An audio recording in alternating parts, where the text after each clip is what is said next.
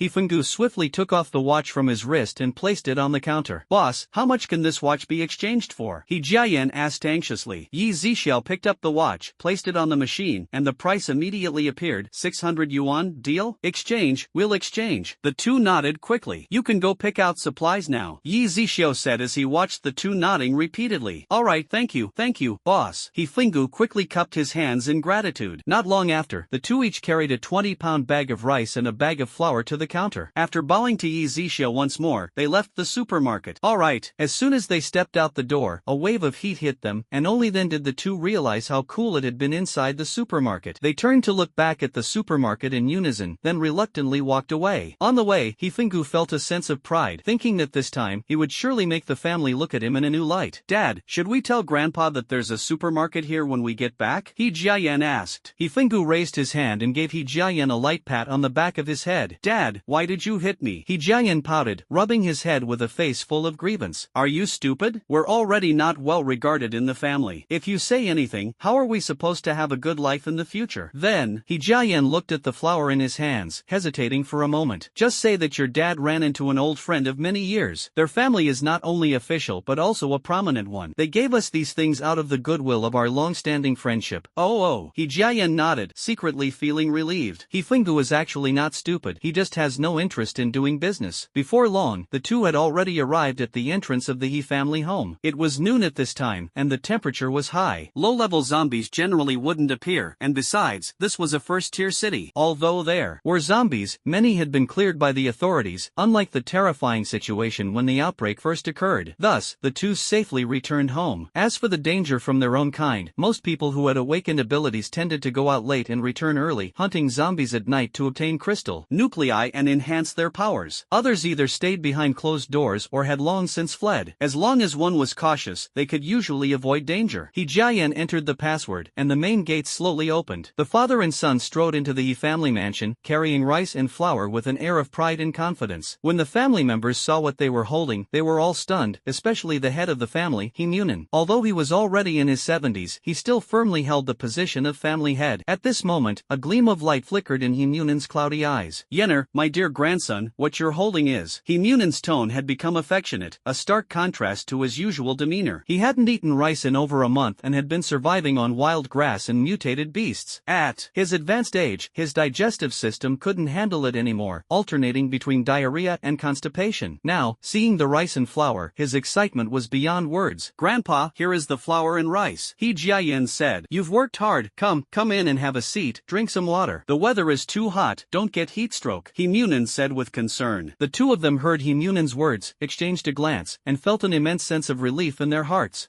Gang, the eldest brother of Hifengyu, and the one most likely to become the next family head before the apocalypse, felt a tinge of displeasure in his heart upon seeing Hifengyu and his son bring back rice and flour. Due to the apocalypse, many members of the He family had perished. Among Hifengyu's direct lineage, only the two of them remained. Gang secretly feared that if their father, on a whim, handed the position of family head to his younger brother, it would be nearly impossible to reclaim it after the disaster ended. Wouldn't he then be left with nothing? After all, no one could predict when this catastrophe would come to an end. Hifengyu naturally understood his elder brother's thoughts, but he remained composed, walked into the hall, drank a large glass of water, and then calmly delivered the explanation he had long prepared. Then, I wonder if we can still. Himmunin hesitated to finish his sentence. Before Hifengyu could respond, Gang interjected sarcastically, Dad, this food is so precious. It's already generous to give it to you once, and you still want more in the future? Third brother probably used up all his connections just to get this. Brother, why do you always look down on me? My good friend, my dear brother, knowing my current predicament, would never refuse to to help me. Hifongu replied in the same tone, emphasizing the words good brother with particular weight. Hifongu then turned to Himunan and said, Dad, although my good friend is willing to help us, we mustn't forget the rules. We still need to send a gift. Of course, Himunan nodded repeatedly. By gang, go fetch some items from the treasure pavilion, preferably the finest jewels. Dad, Hibai was somewhat reluctant. Hurry up, Himunan urged. Hibai gritted his teeth but had no choice but to comply. The Baoga Hall stored rare treasures, jewelry, antiques, and other valuable items, usually with the keys kept by the family head. However, since Himunan was getting old, he had handed them over to Hibai. This was also why they were unwilling to go to the base. These items couldn't be taken along, and no one knew how long the disaster would last. If it ended in a year or two, leaving might result in everything being looted. Their family was wealthy, with essentials like generators already prepared. The walls were equipped with electric cables and were particularly high, making it impossible for ordinary zombies to get in. There was no need to go to the base and be under someone else's control. Before long, Hibai walked into the hall carrying 3 boxes and handed them to Himunan. As the 3 boxes were opened, a jade green imperial pendant, a ring, and earrings came into view. Hifingu saw these items and felt a surge of joy. How much food could these be exchanged for? Fongu, these 3 items are entrusted to you. Find a suitable time in the next few days to visit your friend, Himunan said. Alright, Dad, I'll go tomorrow. My friend might give me quite a bit of food when he sees how sincere I am. Hifongu quickly took the 3 boxes and carefully tucked them away. Dad, your stomach isn't well. Let them cook this rice soon so you can nourish your stomach. Himunan nodded, his gaze lingering a little longer on this son he hadn't been particularly fond of before. Now, he found him much more pleasing to the eye. On the other hand, his eldest son, Hibai, in whom he had always placed high hopes, had only managed to bring back some wild grass over the past month. By noon the next day, the temperature had reached around 43 degrees, but Hifongu and his father no longer needed to search for food on foot. Instead, they left home in the family's best car, a Rolls-Royce. Due to the extreme scarcity of gasoline, driving was usually out of the question. At the supermarket, Yzia and Dubai had just finished lunch and were each playing on their phones. Before long, a Rolls-Royce pulled up at the supermarket entrance. Hifongu and his father got out of the car, the heatwave hitting them in the face. They quickened their pace and headed toward the supermarket. Boss, take a look, Hifongu said with a beaming smile, opening the 3 jade boxes. Not bad. Yzia nodded, then immediately placed them on the machine, and the price was instantly displayed. 250,000, exchange?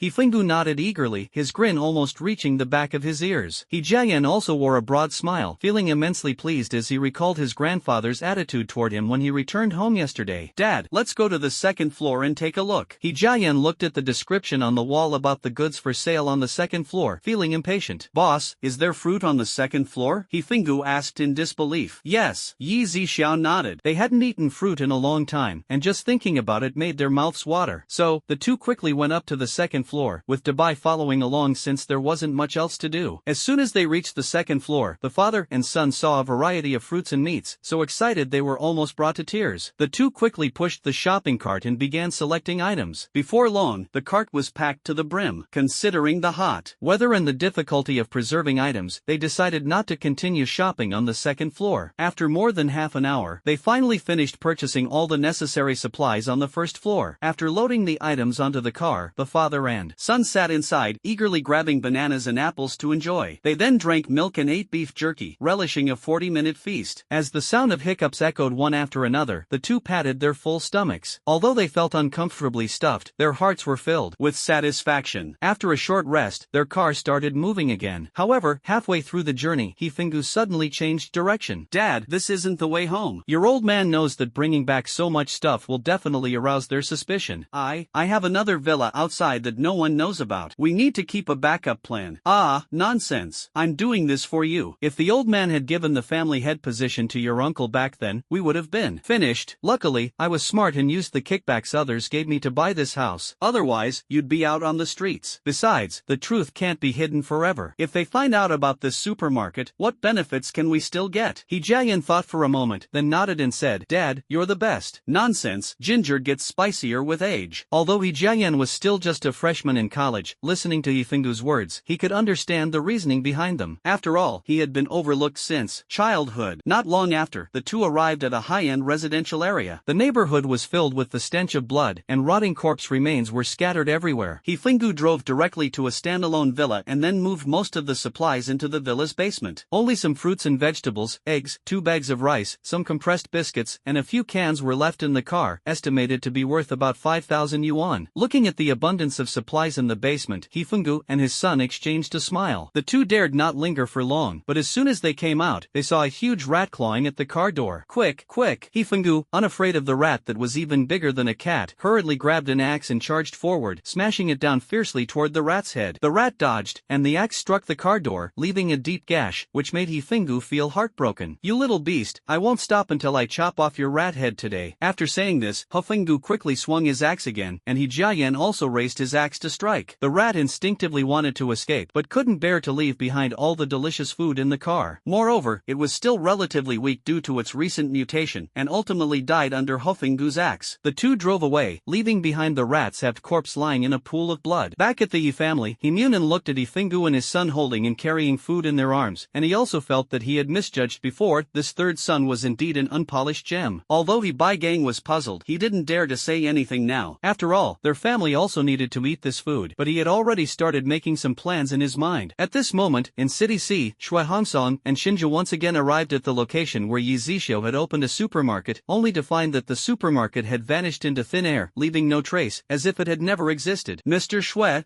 investigate, we must find out where he went," Shui Hongsong said in a deep voice. "Yes," Shinja nodded. This time they came not only to try to persuade Yzia to join the official forces but also to purchase supplies. Right now, even official supplies are extremely scarce, and many people in official bases are almost in a state of hunger, sometimes having only 1 meal a day, with 2 meals being a luxury. "Mr. Shui, it seems that the Blue Sky Base in City C has some connections with Boss Yi. Perhaps we can inquire about Boss Yi's whereabouts from them." Shui Hongsong was somewhat surprised, not because he doubted the relationship between Yzia and them, but because he was puzzled as to how Shinja knew about it. Shinja naturally understood the meaning behind Shui Hongsong's expression, so he quickly said, "I still have some informants in the Tiger Wolf Gang. Recently, the Tiger Wolf Gang's Tiger Base was dismantled by Boss Yi and Jean, who is dead. Boss Yi then handed over the entire base to the Blue Sky Base." Shui Hongsong nodded. "I see. I'll leave this matter to you. Make sure to investigate thoroughly." "Yes, Elder Shui." Yzia was still unaware that Shui Hongsong and Shinja were looking for him, but whether he knew or not didn't matter. If it was for business, he welcomed it, but if it was like before, he wouldn't be polite. Right now, Yzia only wanted to make money and continuously improve his strength. He just wanted to see where the ultimate peak lay, or perhaps, as the system said, it was truly endless. Over the past few days, Yzia let Dubai go out on its own to find food. He also knew that eating more mutant beast meat could enhance Dubai's strength, and it could also obtain crystal cores. These days, Yzia had been quite free, usually sitting behind the counter drinking tea, playing games, watching movies, and occasionally taking a walk around the area. After dinner, Yzia closed the supermarket door and prepared to go out for a walk, planning to check on Dubai's progress. After all, Dubai had been out since early morning and hadn't returned yet. Little did he know that at this moment, Dubai had already transformed into his beast form, unable to move, and was locked in a specially designed metal cage. Next to him was another identical specially designed metal cage, containing 3 young men, all of whom were ability users. They were also completely powerless, lying inside, unable to use their abilities, and even speaking required great effort. Surrounding them was an abandoned factory, where 2 men in their 30s stood beside a cage. The two were biological brothers, the elder named Wang Yin and the younger named Wang Quan. Recently, they had been capturing people with high-level abilities, mutated beasts, and zombies. Although their own ability levels were only at the peak of Tier 3, they possessed a special potion that could suppress all abilities. "Big brother, I really didn't expect this mutated beast to be able to transform into human form and even speak human language. This time, we've truly struck gold. If we offer it to the boss, the crystal cores we get should be plentiful," Wang Quan said with delight. "Well, this suppressant probably won't hold them for long. Why hasn't the backup arrived yet? They should be here soon," Wang Quan said, glancing at his watch. As soon as he finished speaking, a large truck came speeding toward them. The truck stopped in front of them, and 2 men got out. They were well built, with bulging muscles, and stood close to 2 meters tall. The two looked at Baymax, then at the few ability users, and nodded in satisfaction. "Who are you?" one of the ability users asked with difficulty. But these people merely glanced at him and did not respond. I'm an official. How dare you capture me?" "Heh, so what if they're official people? They're nothing in front of our boss." Wang Quan sneered disdainfully. "Don't waste words with them. Keep the boss's matters to yourself." "Got it, big brother." The two of them then lifted the cage containing the ability user with their bare hands and placed it directly onto the truck. Afterward, they also lifted the cage containing Dubai and placed it on the truck as well, covering the cages tightly with black cloth. The two brothers also followed the 2 muscular men onto the truck. "Why are you so so late? Wang Yan asked with some dissatisfaction. After all, if the inhibitors lose their effect, they would also be in danger. Moreover, the inhibitors can only be used once every 24 hours, otherwise, these people would die from ability exhaustion, and even if they were captured and brought back, they would be useless. We ran into over a dozen zombies on the way, which delayed us a bit, one of the muscular men said. Drive faster, it'll be trouble if the inhibitors fail, Wang Yan reminded. Got it. The muscular man slammed the accelerator, and the truck sped through the night. Meanwhile,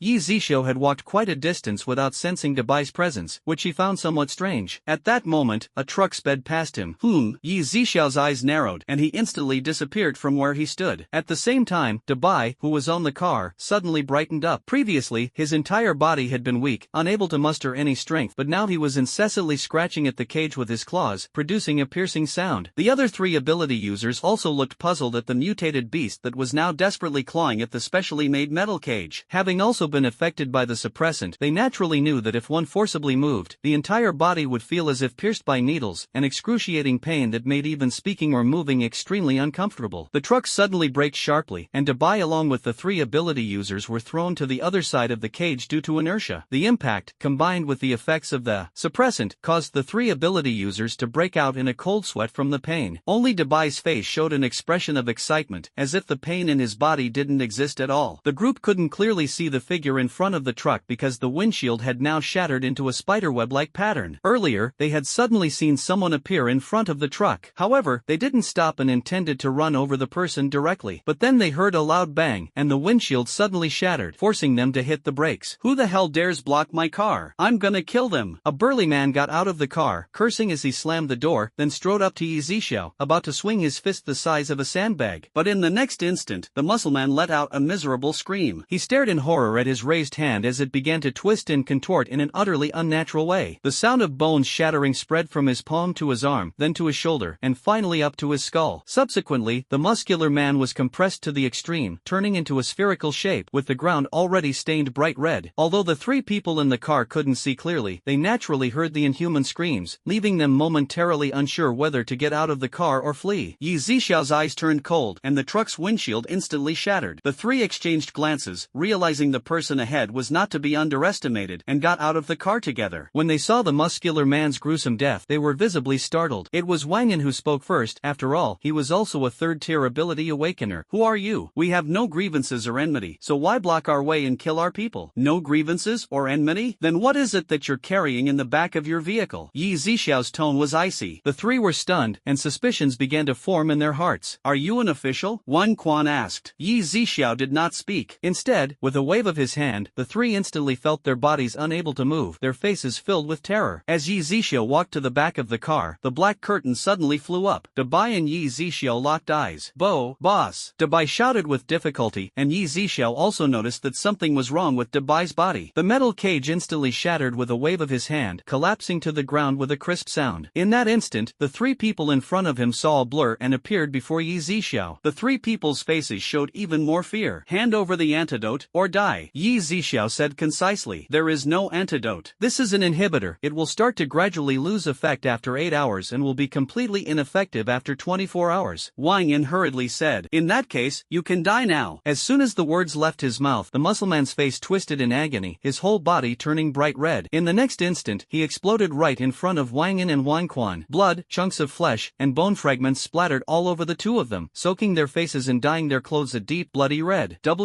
What are you? Wang Yan tried to sound calm, forcing himself to speak. We're just following orders to capture ability users. If you do anything to us, our boss will never let you go. But Wan Quan was already trembling uncontrollably, his legs shaking as a warm, foul-smelling liquid ran down, filling the air with a pungent stench. Another explosion rang out, and Wang Quan's body shattered along with it. Wang Yan, who was very close to him, had a sharp piece of bone pierced directly into his eyeball. Wang Yan screamed in agony repeatedly, and coupled with the sight of his younger brother dying right in front of him, his heart was filled with immense grief. Just as Yzia was about to deal with Wang Quan as well. Suddenly, a person with special abilities on the truck spoke up. Sir, please wait a moment. We are with the authorities. We greatly appreciate you saving us, but this man cannot be killed. We need to take him back for interrogation. Right now, people all over Xia country are capturing individuals with special abilities, and there might be a significant conspiracy behind it. Wang Yan felt relieved upon hearing these words, but the next words from Yzia instantly plunged him into despair. First, I am not here to save you. Second, he must die today. As soon as the cold words were spoken, Yzia did not immediately kill Wang An. Instead, his psychic powers directly invaded Wang An's mind, extracting his memories. Wang An instantly felt a splitting headache, his eyes turned red and bloodshot, and his spirit collapsed. In no time, his expression went blank, and blood began to stream from his mouth, nose, eyes, and ears. The next moment, Wang An ended up just like the others, dead, without even a complete corpse left behind. Dabai, let's go. With a wave of his hand, Yzia vanished from the spot with Dabai before the three other ability users even had a chance to speak. The three official ability users looked at each other, their expressions filled with shock. Yzia did not save them, as he had no obligation to do so. However, once the effects of their inhibitors wore off, they would naturally be able to open the cage themselves. Moreover, while inside the cage, neither zombies nor mutant beasts could harm them. At this moment, Yzia had already brought Dabai back to the supermarket and promptly used his wood-based ability to restore Dabai's body. Before long, Dabai once again transformed into human form. Sweat continuously dripped from his forehead and body, and the inhibitors were expelled along with the sweat. Yzia waved his hand, and a white long robe draped over Dabai. How do you feel? Boss, I'm much better now, Dabai replied, though his expression carried a hint of guilt. Alright, go back to your room and rest well. Dabai's purple eyes flickered, wanting to say something but ultimately remained silent. Afterward, Yzia also returned to his room. After taking a shower, he lay on the bed, thinking about the memories he had extracted from Wang An's mind earlier. From Wang An's memories, Yzia learned that these people were sent by a man named Xingda to capture superhumans, mutant beasts, and zombies, and they were specifically targeting those with strength above the 3rd tier. Additionally, they had to be delivered within 8 hours after being injected with the suppressant to avoid any accidents, under the unified supervision of this 4th tier high-level superhuman named Xingda. In the end, it was taken away by someone else, but as for who it was ultimately handed over to, Wang An had no memory of it. Yzia speculated that even someone like Xingda, who was currently considered a high-level ability user, was probably just a small fry. Otherwise, with his level, how could he dare to capture ability users everywhere and even disregard the authorities? It didn't make much sense. Yzia didn't dwell on it further, deciding to find a suitable time in the future to meet this Xingda. The next day, Dabai woke up, his body fully recovered. The wardrobe in the room was filled with clothes Yzia had prepared for him. After taking a shower and changing into fresh clothes, he went downstairs. Yzia was having breakfast in the dining room when Dabai slowly walked over and sat across from him. Seeing Yzia remain silent, Dabai thought he was angry and said, "It's my fault. Dabai caused trouble for the boss. From now on, Dabai will never be playful again and will never go out alone." Dabai lowered his head, a slight mist in his purple eyes. "I'm not angry, and you should go out and train more. Let's eat." Dabai nodded. Seeing that Yzia wasn't angry at all, he immediately beamed with joy, sat down, and began devouring the roast chicken. After the meal, Dabai, as usual, diligently cleaned up the dishes. At 2 p.m., the temperature outside had already reached 46 degrees. At this moment, not far from the supermarket, 3 young men were holding weapons in their hands. The leader had a black satchel at his waist containing more than a dozen crystal cores. "Captain Lu, we had a good harvest today. We can head back a bit earlier," one of the men said. "Alright, take some to exchange for food and keep some for enhancing our abilities." The 3 of them, unwilling to be controlled by the official base, had recently come together to form a small team called the Wanderer Squad. The leader, Lu Kai, had an ability level at the peak of Tier 2 and served as their captain. The other 2 were Zhang Hao and Lu Haiming, both Tier 2 early-stage awakeners. It's just that resources are scarce now, and the authorities have announced that those with crystal cores can exchange them for food at the base. Although some private bases have also made similar announcements, most people still trust the authorities more. At this moment, the 3 of them were all beaming with joy. Today, they encountered a small wave of zombies, and the strongest among them was only a 2nd-tier zombie, allowing them to harvest more than a dozen crystal cores in one go. Now, teams like theirs or other awakened ability users are also hunting zombies everywhere to obtain crystal cores, but there were also many unlucky awakened ones who encountered large-scale zombie hordes or high-tier zombies, ultimately unable to escape death. Just like humans, zombies can enhance their strength by consuming awakened ones. Moreover, zombies above the 2nd tier generally do not appear alone. As their strength increases, their intelligence also grows. "Captain Lu, look ahead, is that a supermarket?" Lu Haiming pointed forward with a face full of surprise. Since when was there a supermarket here?" Lu Kai felt as if he was hallucinating. "I also remember there didn't seem to be a supermarket here." The 3 of them looked confused, as they had just passed by this place a week ago. "Let's go check it out," Lu Kai said, striding forward, with the other 2 quickly following behind. As the 3 stepped into the supermarket, the refreshing coolness hit them, instantly snapping them to attention. Looking at the dazzling array of goods, the 3 were almost too stunned to speak, secretly wishing they could claim everything everything for themselves. However, they managed to keep their composure and turned to look at Yzia behind the counter. "Are you the boss?" Lu Kai asked. "Yes, you can take a look at the rules above." Yzia nodded and said. At this moment, the three of them looked up but soon lowered their heads and began searching all over themselves, only to find nothing they could use to exchange. The three of them looked extremely dejected. They glanced at the food on the shelves and swallowed hard. Even if they used crystal cores to trade at the official base, they wouldn't get much rice, let alone these canned meats and instant noodles. Luke was unwilling to leave just like that, so he asked, "Boss, can crystal cores be exchanged?" Yzia looked up at the three of them. The system had never mentioned this before, but nowadays, crystal cores were used like currency across the entire Blue Star to exchange for supplies and even enhance strength. So, he decided to ask, "System, can these crystal cores be exchanged for supplies?" Host, they can, but the current crystal cores are all low-level ones and won't exchange for much.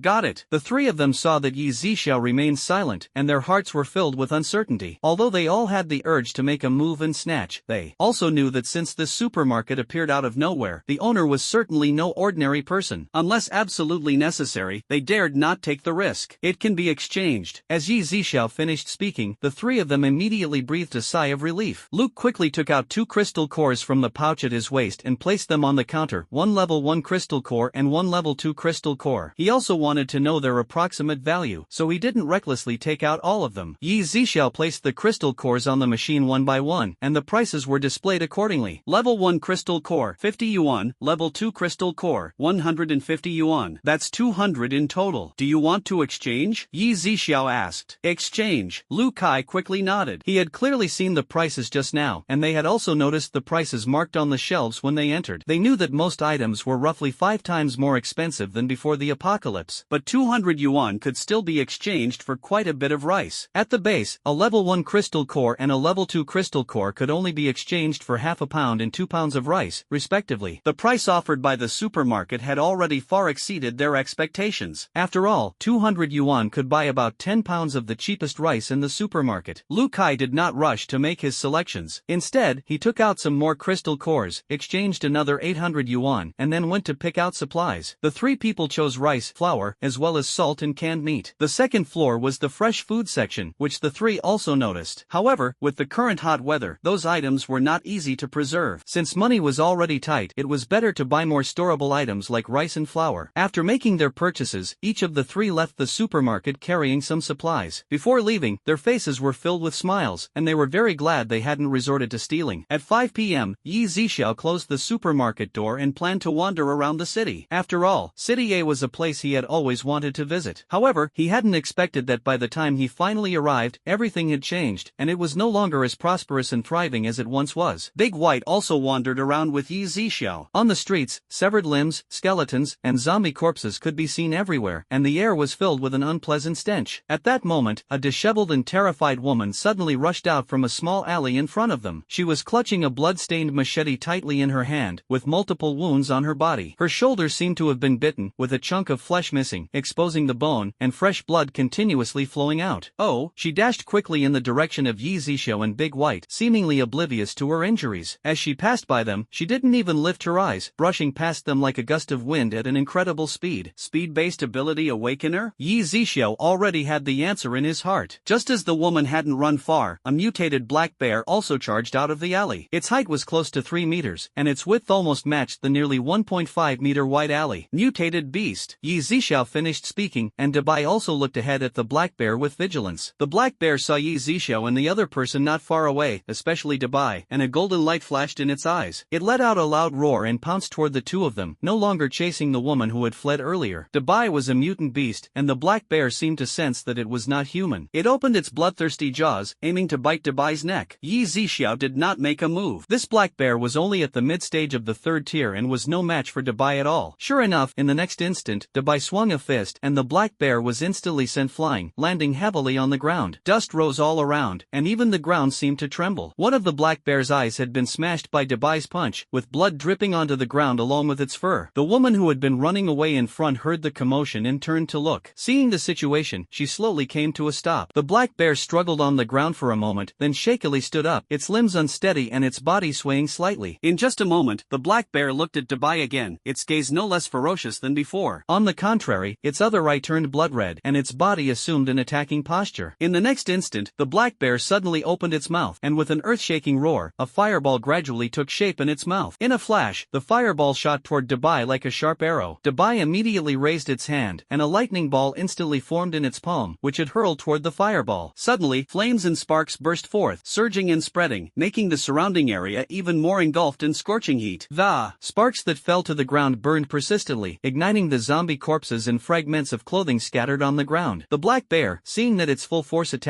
had no effect on Dabai, became even more frenzied. Fireballs once again solidified in its mouth, one after another, hurtling toward Dabai. This time, Dabai did not hold back, directly unleashing a massive ball of lightning toward the black bear. The lightning ball shattered the fireballs along its path, and with its power almost undiminished, it struck the black bear directly. Electric currents crackled all over the black bear's body, and within seconds it collapsed to the ground, unable to move. Its fur was scorched and smoking, filling the air with an unpleasant stench. Yzia and Dabai walked over. Seeing that the black bear still had a sliver of life left in it, they both shook their heads, silently sighing at just how unlucky this bear was. But sympathy wasn't going to save it. Without hesitation, Dabai bent down and smashed the black bear's skull with a single blow, sending it on its way. Then, with practiced ease, he dug out the crystal core from its brain. Wash it. Yzia looked at Dabai's bloodstained hands with disdain and immediately used his water-based ability to clean his hands and the crystal core. Boss, it's corpse, I want to eat it. Dabai was reluctant to let such a large chunk of bear meat be taken away by other mutant beasts or humans. If he ate it, he could enhance his strength, and he wasn't picky about food. Yzia was a bit speechless, but still nodded and said, "Then eat before you leave." Dabai was overjoyed and immediately crouched down, biting open the black bear's neck and starting to suck its blood. "Thank you for earlier." A woman's voice came, and Yzia turned his head to see the speed-type ability user woman who had just fled now returning. But before Yzia could answer, the woman's expression suddenly turned to terror, as if she had seen something even more frightening than that mutated black bear from before. Following her gaze, Yzia saw Dabai baring its sharp fangs, tearing chunks of flesh from the black bear and swallowing them whole.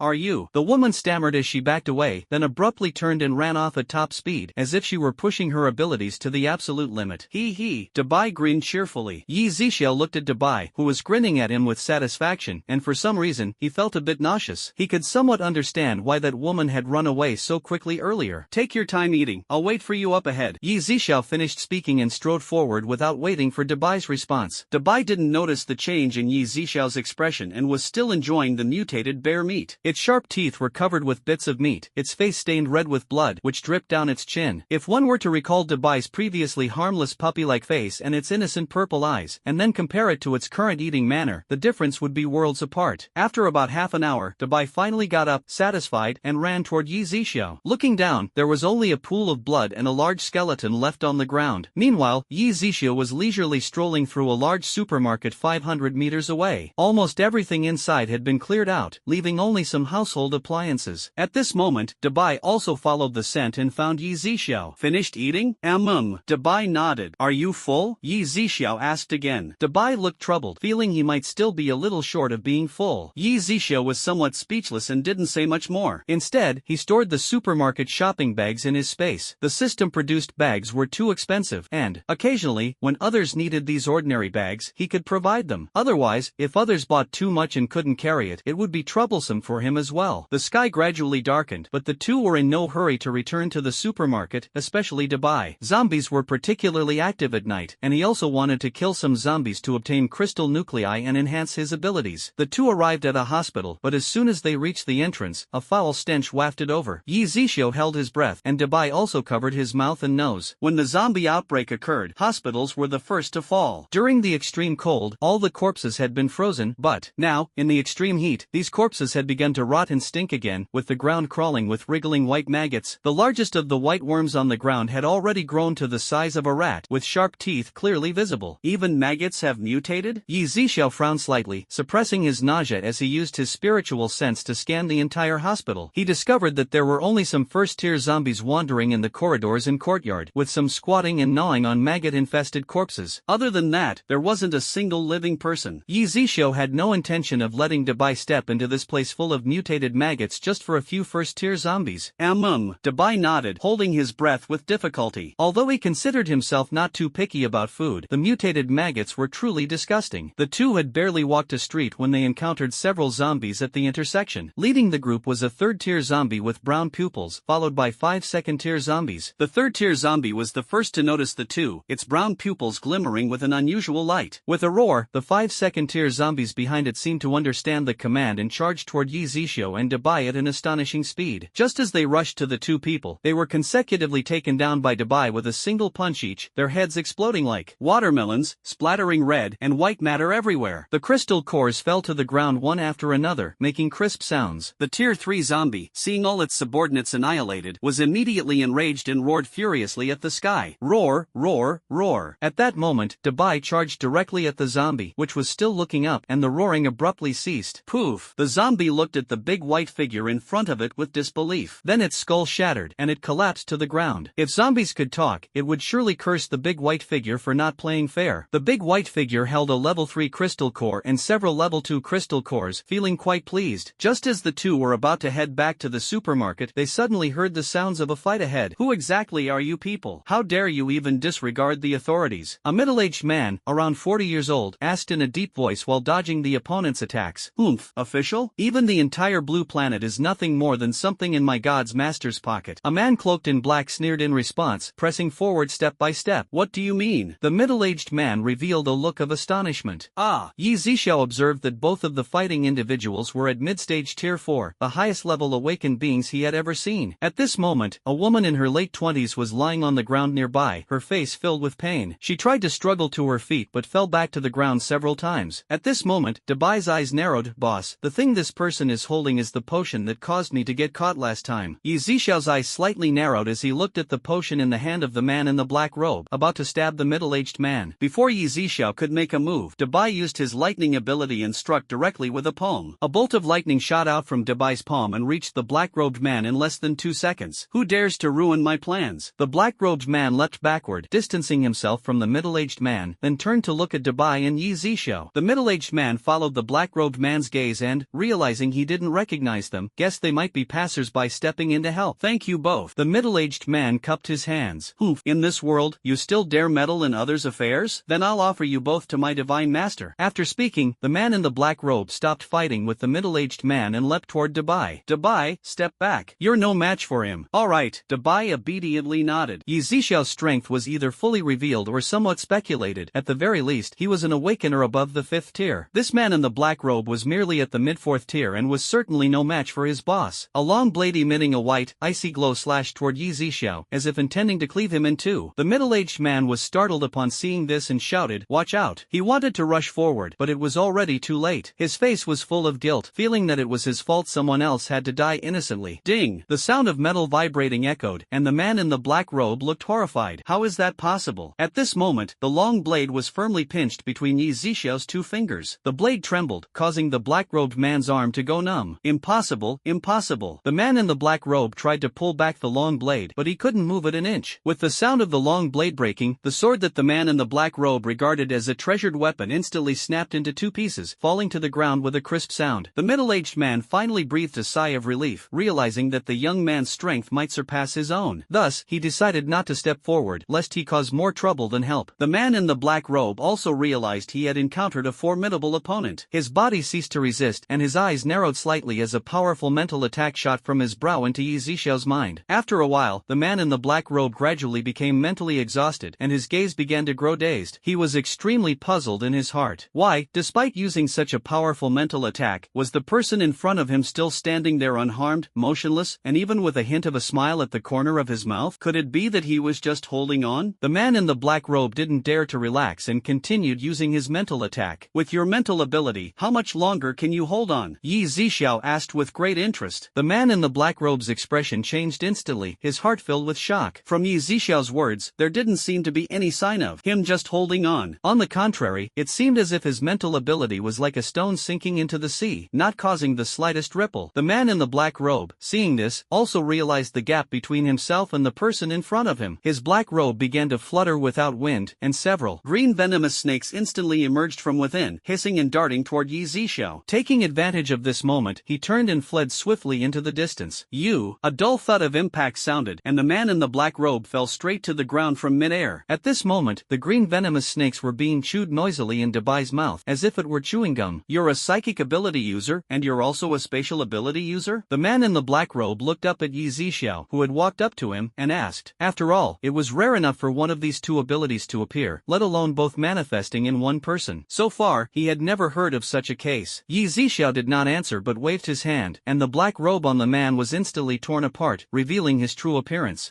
So it's you. It seems I found you without any effort at all. The man in the black robe was also somewhat puzzled upon hearing Yzia's words. This person was the boss from the memory of the one who captured Dabai, Xiongxingda. Who is the god lord you just mentioned? What do you mean by saying that Blue Star is nothing more than something in his pocket? Yzia originally didn't want to meddle in others' affairs, but the words this person spoke gave him a bad premonition. With his current strength, he was unable to leave Blue Star, and if anything happened to Blue Star, it would be nothing but harmful and unbeneficial to him. I don't know what you're talking about. Xiongxingda's eyes flickered. Oh, you don't know? It seems you want to end up like the Wang An and Wang Quan brothers, having your memories probed by my psychic abilities, and then dying without a complete corpse. What? You killed the two of them? Xiongxingda was first shocked, then instantly understood why those people had not returned. It seems you want to follow in their footsteps? Yzia said as he raised his hand, blue flames dancing like sprites at his fingertips. No. Xiongxingda shook his head hurriedly in fear. Speak, why are you capturing awakened ones and mutant beasts everywhere? And who is your divine lord? I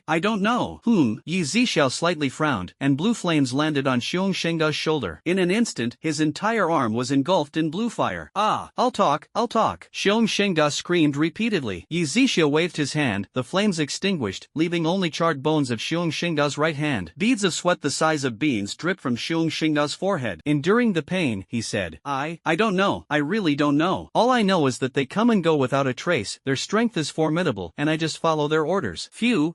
The pain made his breathing heavier. He paused for 2 seconds before continuing. I wasn't originally an awakened one. They not only awakened my abilities but also helped me reach mid-4th tier in just over a month. Actually, I've never seen the true God Lord. Usually, his subordinates convey orders, and his subordinates are already mid-5th tier and awakened with 3 types of abilities. That's it? Yzia didn't want to extract his memories either, as just like last time, there were some disgusting scenes in those memories that he didn't want to see. Xiongxingda thought for a moment and then said again, that Divine Lord doesn't seem to be from Blue Star but from another planet. As for their purpose, I don't know. I only know they're very powerful, like gods.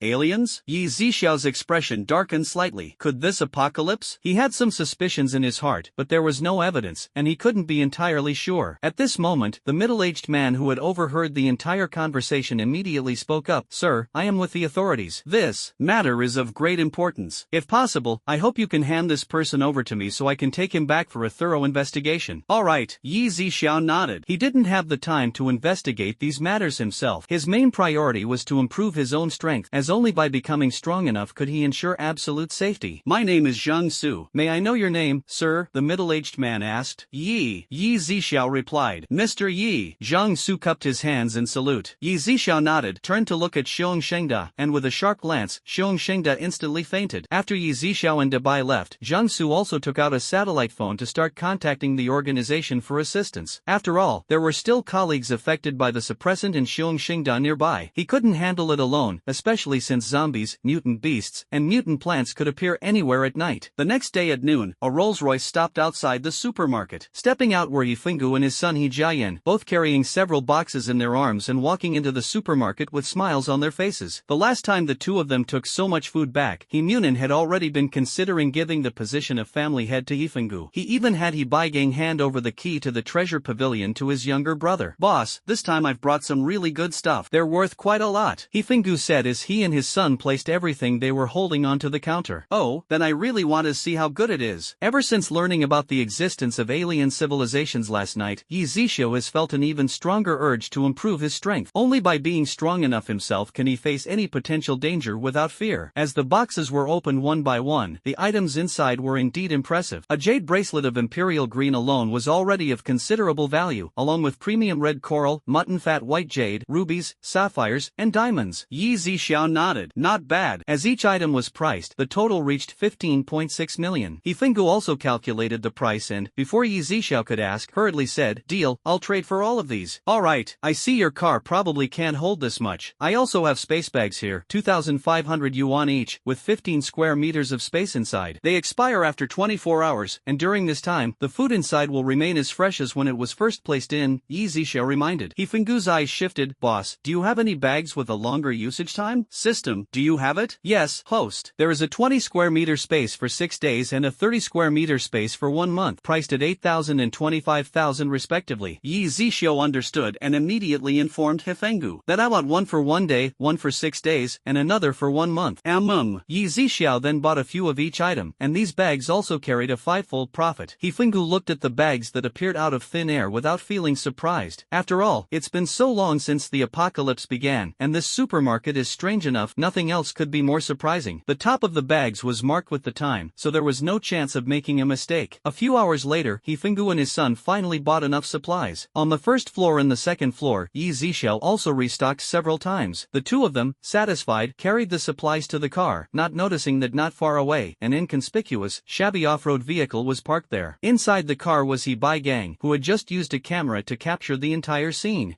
Gang had always found it strange. Where would Hifengu normally have the kind of friends he mentioned? So today, he decided to follow him, and sure enough, he made a discovery. Hifengu and his son were still unaware that the secret he had been hiding had already been discovered by his elder brother. They cheerfully went to his villa, planning to stash the supplies from the 2 largest bags in the basement. However, Gang did not follow them. After taking photos, he returned to the He family home, eager to show them to the family patriarch, and thus remained unaware that Hifengu had a private residence of his own. Meanwhile, in the supermarket, after Hifengu and his son left, the system's voice sounded. Congratulations to the host for earning a lottery chance. As the pointer turned and then stopped, it finally landed on 5 level 10 crystal cores. In an instant, 5 colorful crystal cores appeared in front of Yzia. Just by looking at them, he could feel the vast and surging energy fluctuations. Yzia raised his hand, placing it above the crystal cores, and began absorbing their energy. Before even absorbing half of it, he felt his body break through a minor realm. 10 minutes later, the energy of the crystal cores was completely absorbed, and Yzia's ability level had already reached the late stage of the 8th tier. If it weren't for the fact that he possessed all element abilities, these 5 level 10 crystal cores could have elevated his strength to the peak of the 8th tier, just a step away from the 9th tier. The continuous improvement in strength also made Yzia feel more at ease. Afterward, he exchanged the jewelry he had just collected with the system, and the balance inside was close to 300 million. He did not plan to purchase crystal cores immediately but intended to save it for emergencies. Afterward, Yzia hung the purchased pouches behind the counter, labeled each one with its size and function, and also placed some ordinary pouches brought from elsewhere, offering them for free if anyone needed them. After finishing all this, Dabai also came out of the kitchen. Boss, it's time to eat. During this period, Dabai was basically in charge of the 3 daily meals, mainly because he had become fascinated with a cooking show. To be fair, his talent wasn't bad, every meal was different, and the taste was decent. Okay. On the other side, Hifengu and his son were still unaware that their secret had been exposed. Carrying a bag of supplies, they pushed open the He family gate with an air of arrogance. Mutant, leaning on his cane, sat upright and solemnly at the entrance of the main hall, watching the gate slowly open. Gang, along with his wife Wang Lingling and their son Hiku, stood to the side. Dad, we're back, Hifengu called out. Grandpa, Yzia also shouted. Hifengu and his son both wore smiles, completely oblivious to the less than pleasant expressions on the faces of the people ahead. Dad, look what good stuff I brought back for you today. Hifengu shook the bag. Just this little bit of stuff? Mutant's face darkened again. The Gang family may not have spoken on the surface, but their hearts were bursting with joy. After all, the photos they had taken contained more than just this. They hadn't expected Hifengu to not only hide the supermarket incident but also lie and secretly stash supplies. Dad, don't be fooled by how small this bag looks. It's a spatial bag, and the stuff inside is enough to feed our whole family for over a month. Yes, Grandpa, this bag has a special space inside. You can take a look. Silence. Nan struck his cane heavily on the ground. What is going on? Hifengu finally reacted, but still looked completely confused. Third brother, if you don't want people to know, don't do it. What kind of heartless thing have you done, and now you're pretending to be clueless here? Exactly. Third brother, we're all family, how could you do something like this? Wang Lingling chimed in sarcastically. Nan, hearing the words of his eldest son and daughter-in-law, was so furious that his chest heaved, almost wanting to strike Hifengu with the cane in his hand. You ungrateful wretch, be honest and explain clearly, where exactly did these things come from? I already told you. Hifengu replied somewhat guiltily, as he wasn't entirely sure if they truly knew something. You unfilial son, how dare you remain unrepentant? I'll beat you to death. Mutant stood up and swung his cane towards Hifengu. Dad, ouch, it hurts, Hifengu shouted while running. Grandpa, let's talk this through calmly. Yzia quickly grabbed the cane. Mutant's chest heaved, clearly furious, and he no longer had the energy to chase after Hifengu. Baigong's family stood in the back, barely able to hide their upturned smiles. Third brother, it's one thing to trick us into buying these things at the supermarket, but you absolutely shouldn't have hidden them. Yzia had just spoken and threw out a few photos, showing Impending and his son coming out of the supermarket carrying 3 large bags. "You followed me?" Impending gritted his teeth. "What's this talk about following or not? I just happened to see it while I was out. Like I said, if you don't want people to know, don't do it in the first place." Seeing this, Impending realized the matter had been exposed. Without saying anything more to Yzia, he immediately knelt down in front of Himunan. You said, where did the other 2 bags of stuff go?" Himunan asked Impending in a deep voice, pointing at him with his cane. "Dad, I was wrong. On the way, they were robbed." Impending naturally wouldn't tell the truth, otherwise, even the kickbacks he had taken to buy a private residence in the past would be exposed. By then, not only would everything be confiscated, but the old man might even expel him from the He family in a fit of anger. That would be the end for him, especially since his branch of the family had never been well regarded.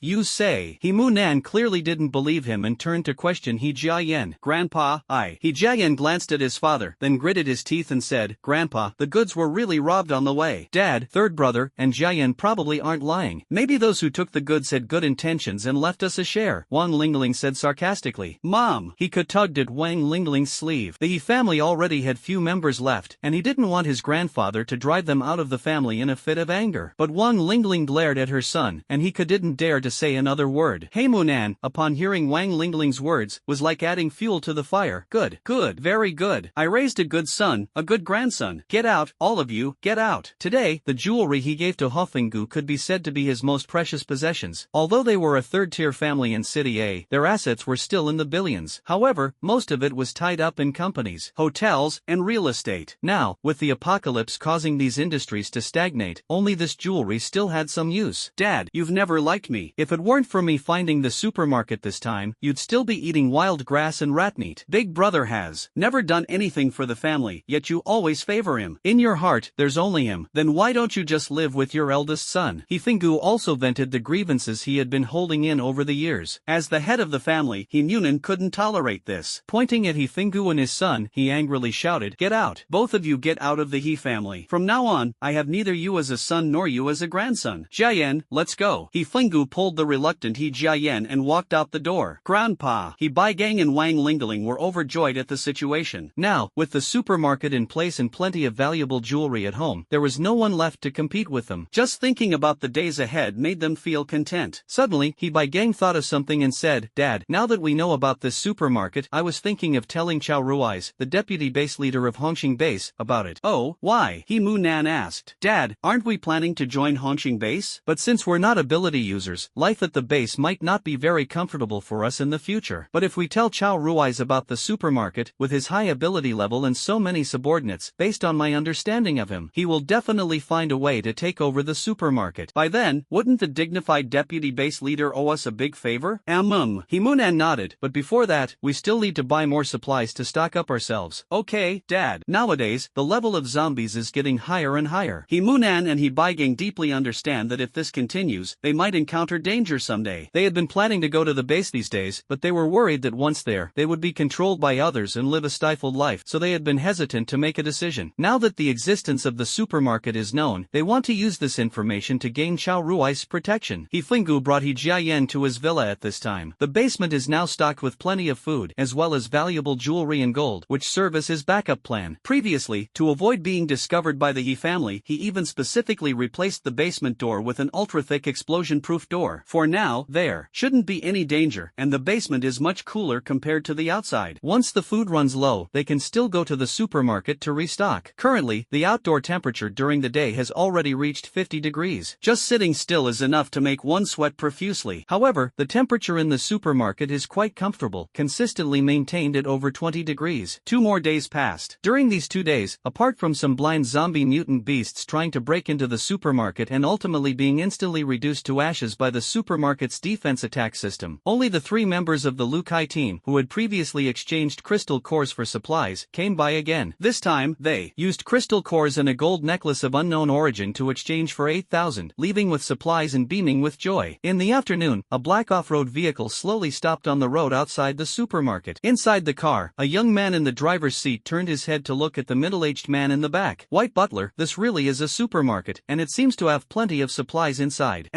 White Butler nodded, his gaze also fixed on the view outside the window. After a while, he murmured, "Let's go down and take a look." The young man nodded. Then the two got out of the car together. A wave of heat hit them, and the glaring sunlight made both of them frown slightly. Yzia also noticed the two people walking toward the supermarket, mainly because their deep-set features made it obvious they were not from Xia country. The two entered the supermarket, first looking around, then slightly nodding toward Yzia. Boss, is the second floor of your supermarket all fresh produce? Butler Bai asked uncertainly, speaking fluent Xia country language, so fluent that without looking at his appearance, one might not even tell. Yes, there are all kinds of meat, vegetables, and fruits, Yzia replied. Butler Bai's eyes flashed with a hint of excitement upon hearing Yzia's words. Immediately, he rolled up the sleeves of his white shirt, removed a mechanical watch from his wrist, and handed it to Yzia. Boss, can you see how much this is worth? Yzia took the watch, placed it on the pricing device, and the price was displayed. 1 million. Want to trade? Yzia asked. He hadn't expected that even at the system's price, the watch could be worth so much. Alright, of course, I want to trade. Please give me a bag worth 50,000. Okay. Yzia nodded, turned around, and pulled off a bag to hand it to him. Butler Bai smiled slightly and nodded, then went straight to the second floor.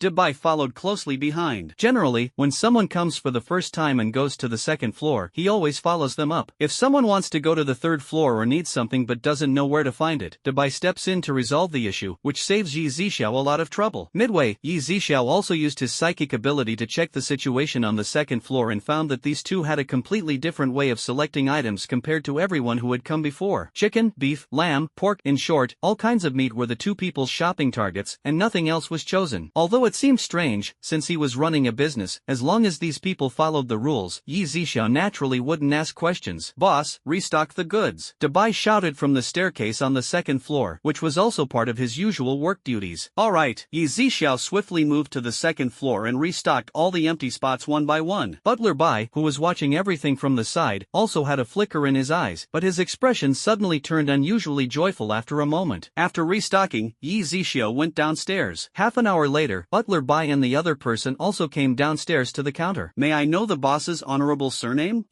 Boss Yi, hello, may I ask if you will always run the supermarket here? I probably won't leave in the next few months, but I can't say for sure about the future, Yzia said. Alright. Butler Bai smiled and nodded, then left the supermarket. The vehicle sped away, and Butler Bai leaned back in his seat with extreme relaxation, feeling as if a heavy burden had been lifted from his heart. He murmured, if the supplies from this supermarket can truly be endless, then I can consider the young master's instructions fulfilled. Before long, a Rolls-Royce also arrived outside the supermarket. Bai had just stepped out of the car with Nan. It's really a supermarket. Nan's hand holding the cane trembled slightly. Although he had seen photos before, the current situation was far more overwhelming than seeing it in reality. Dad, let's go in. The two walked into the supermarket, a wave of coolness brushing against their faces, feeling even more refreshing than the air conditioning in the car. When they looked again, they were once more stunned by the dazzling array of food, their greed uncontrollably revealed in their eyes. Seeing their expressions and how they were frozen in place, Bai spoke up, if you want to buy something, you need to exchange items here. The two of them suddenly snapped out of their daze and turned their heads to see Bai's pair of purple eyes staring at them somewhat unkindly. We're here to buy something. Bai gang. Nan shot his son a meaningful glance. Bai gang quickly placed the suitcase he was carrying onto the counter and then opened it. Inside were 7 or 8 boxes. As the boxes were opened one by one, various antique vases, plates, dishes, and pots came into view. These are fragile and not easy to carry around. It's better to exchange them for supplies. As for the gold, silver, and jewelry at home, which are convenient to carry, they are not being taken out for now. Boss, how much are these worth? Bai gang asked. These items were priced one by the system machine. 3.9 million. Do you want to exchange? Change. The two spoke in unison, their expressions resolute. Immediately, the two asked for a 2,500 yuan bag and began packing items non-stop: rice, flour, grains, oil, salt, sugar, canned goods, jerky, and other long-lasting supplies. Then the two went up to the second floor and bought a lot of meat, fruits, and eggs. After more than an hour, they finally reached the required amount, with most of the items being picked up one by Bai. However, Nan also walked around for quite a while and was thoroughly exhausted, planning to go back and rest. The two had just walked out when the system's voice sounded again. Congratulations to the host for gaining another chance to draw a prize. As the pointer spun and came to a stop, the tip rested on the section for unlocking the next level of the supermarket. Congratulations to the host for unlocking the third level of the supermarket. As the system finished speaking, Yzia couldn't wait and instantly arrived at the staircase on the third floor. Sure enough, the water-like barrier that had been blocking the way had disappeared, and the third floor was as bright as the second floor. Moreover, his eyes immediately caught sight of numerous weapons, some he had seen on TV before, and others he had never heard of or seen. Each weapon had a name and description beneath it. There were all kinds of types and price ranges: rifles, sniper rifles, bombs, landmines, grenades, darts, various metal whips, long swords, long knives, axes, hammers, bows and arrows, daggers, crossbows, as well as defensive weapons resembling umbrellas, shoes, concealed weapons, and so on. There were also other firearms that Yzia had never seen before, in various sizes. As he walked further inside, there were all kinds of laser guns, laser swords, unknown metal gloves, space shuttles, as well as multifunctional rings, necklaces, and bracelets. These could be used for storage or as concealed weapons for attacks, along with time flow controllers and more. However, the time flow controller could only target enemies or oneself, either slowing down their speed or increasing one's own speed. After checking the third floor, Yzia went up to the staircase leading to the fourth floor. On the water-like ripple surface, the words Energy Cafe were written. Unlocking it required 120 million, with a progress of 0. Previously, Yzia also understood that if the next level of the amount was reached, it would reset to 0, but the lottery would not. However, at this moment, Yzia looked at the Energy Cafe with a slight frown and then asked the system, "Does this Energy Cafe need to hire someone who knows how to make coffee?" Host: "That's not necessary. Once the fourth floor Energy Cafe is unlocked, the 6 robots working inside will also be unlocked and activated." I see. Yzia understood and felt relieved. Then he called Dubai to the third floor to familiarize it with the weapons there, so it could help find them if someone needed assistance. Dubai went up to the third floor and was both shocked and curious about these things, looking here and there. Yzia didn't bother with him, gave a few instructions, and went downstairs, leaving him to get familiar with the third floor on his own. On the other side, Himu and Hibai Gang, father and son, also returned to the He family. Bai Gang: "I think this supermarket owner seems a bit mysterious. I wonder if Chao Ruiz and his team of ability users are even a match for this person." Himunan had been the family head for decades and was quite good at judging people. After this encounter, however, he felt less at ease. "Dad, don't worry. I think this person is probably just a spatial ability user with some strength. Most likely, they learned something before the apocalypse and stocked up on supplies in advance. Besides, this person seems to be someone who values money above all else. Otherwise, who would be selling these things so openly at a time like this?" Himunan nodded, feeling that what Hibai Gang just said made some sense. "Dad, I'll take them there when the time comes. I'll find an excuse to stay in the car and not get out. If I notice that Chao Ruiz and the others are at a disadvantage, I can quietly drive away, and the supermarket owner won't know that I brought them there."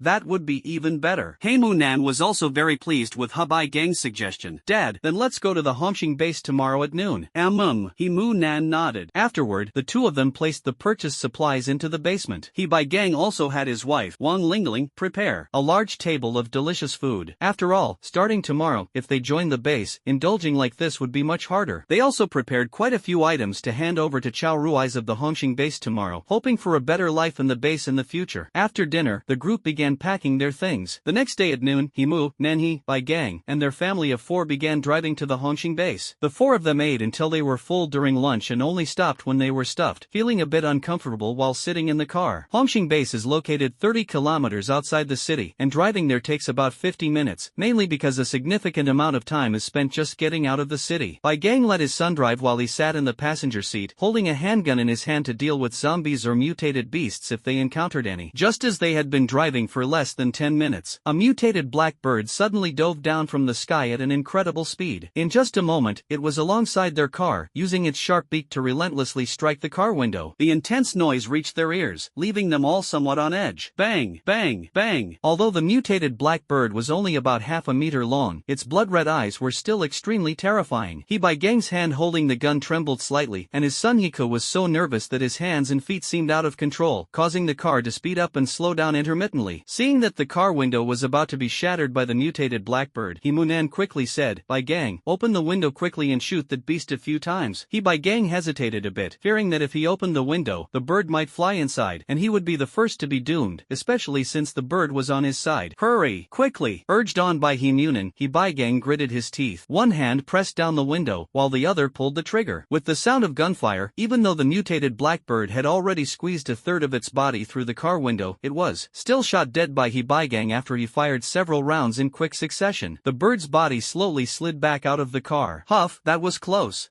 Gang muttered to himself. Everyone inside panted heavily, each of them feeling like they'd just survived a brush with death. Hika stepped hard on the brakes, his foot still trembling slightly. Wang Lingling also put down the hand covering her mouth. Having lived in the apocalypse for so long, she had some common sense. She was also afraid that screaming would make everyone even more panicked. The group rested for no more than a minute before continuing to drive. However, a few black feathers were still stuck to the car window, and the blood of the mutated blackbird trickled down the glass. After leaving the city, two zombies suddenly rushed out from the roadside. Because the car was moving so fast and they were only first-tier zombies, they were directly sent flying by the impact. The group was left shaken but dared not stop. More than 20 minutes later, the group finally arrived at the entrance of the Hongqing base. Outside the gate, three burly men holding silenced rifles were pacing back and forth, their eyes scanning the surroundings. The car stopped, and Gang rolled down the window. The three burly men approached with their guns. "What are you here for? You don't look like people from the base."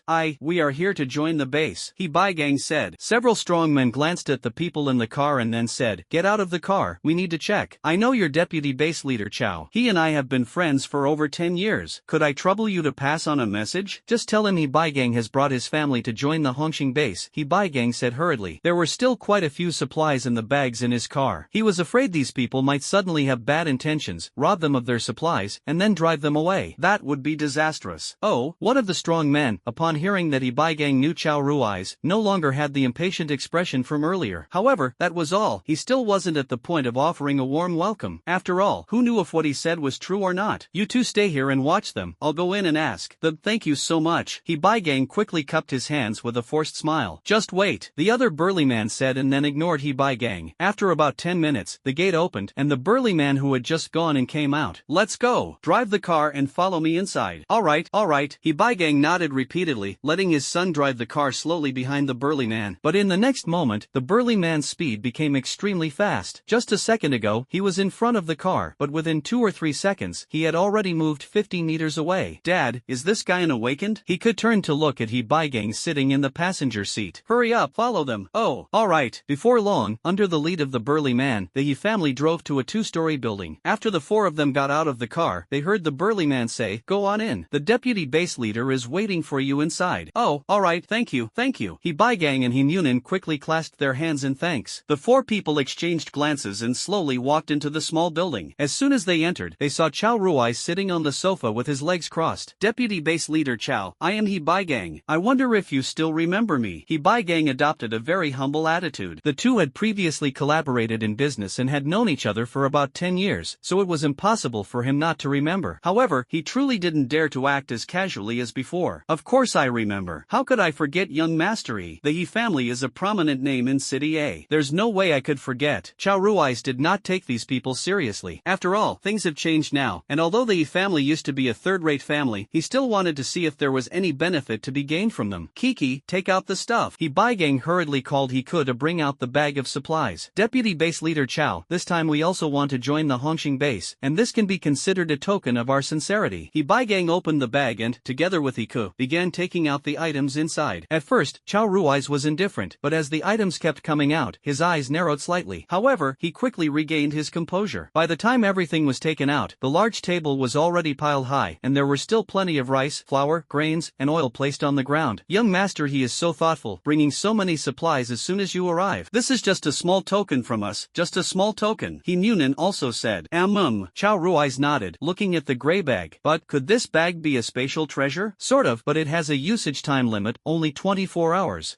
Just said. "Oh, I see." Chow Rui's nodded, looking slightly disappointed. "If you don't have anything else, go wait outside for now. I'll have someone take you to your accommodations in a bit. But you know the rules of the Hongqing base, either hand over crystal cores or work within the base. However, since you don't have any abilities, considering your sincerity, I'll have my subordinates arrange something easier for you to do." Chow Rui's looked at the abundance of food on the table and couldn't wait to send a few people away before starting to enjoy it. Even as the deputy base leader, he couldn't possibly eat lavishly every day. With resources scarce, his meals were nothing more than simple fare, and having meat occasionally was already a luxury. As for fruits and fresh vegetables, he couldn't even remember the last time he'd seen them. He hesitated to speak, while Yunin's expression turned somewhat awkward. As they had expected, coming to the basement laboring, there was no such leisure as they had at home.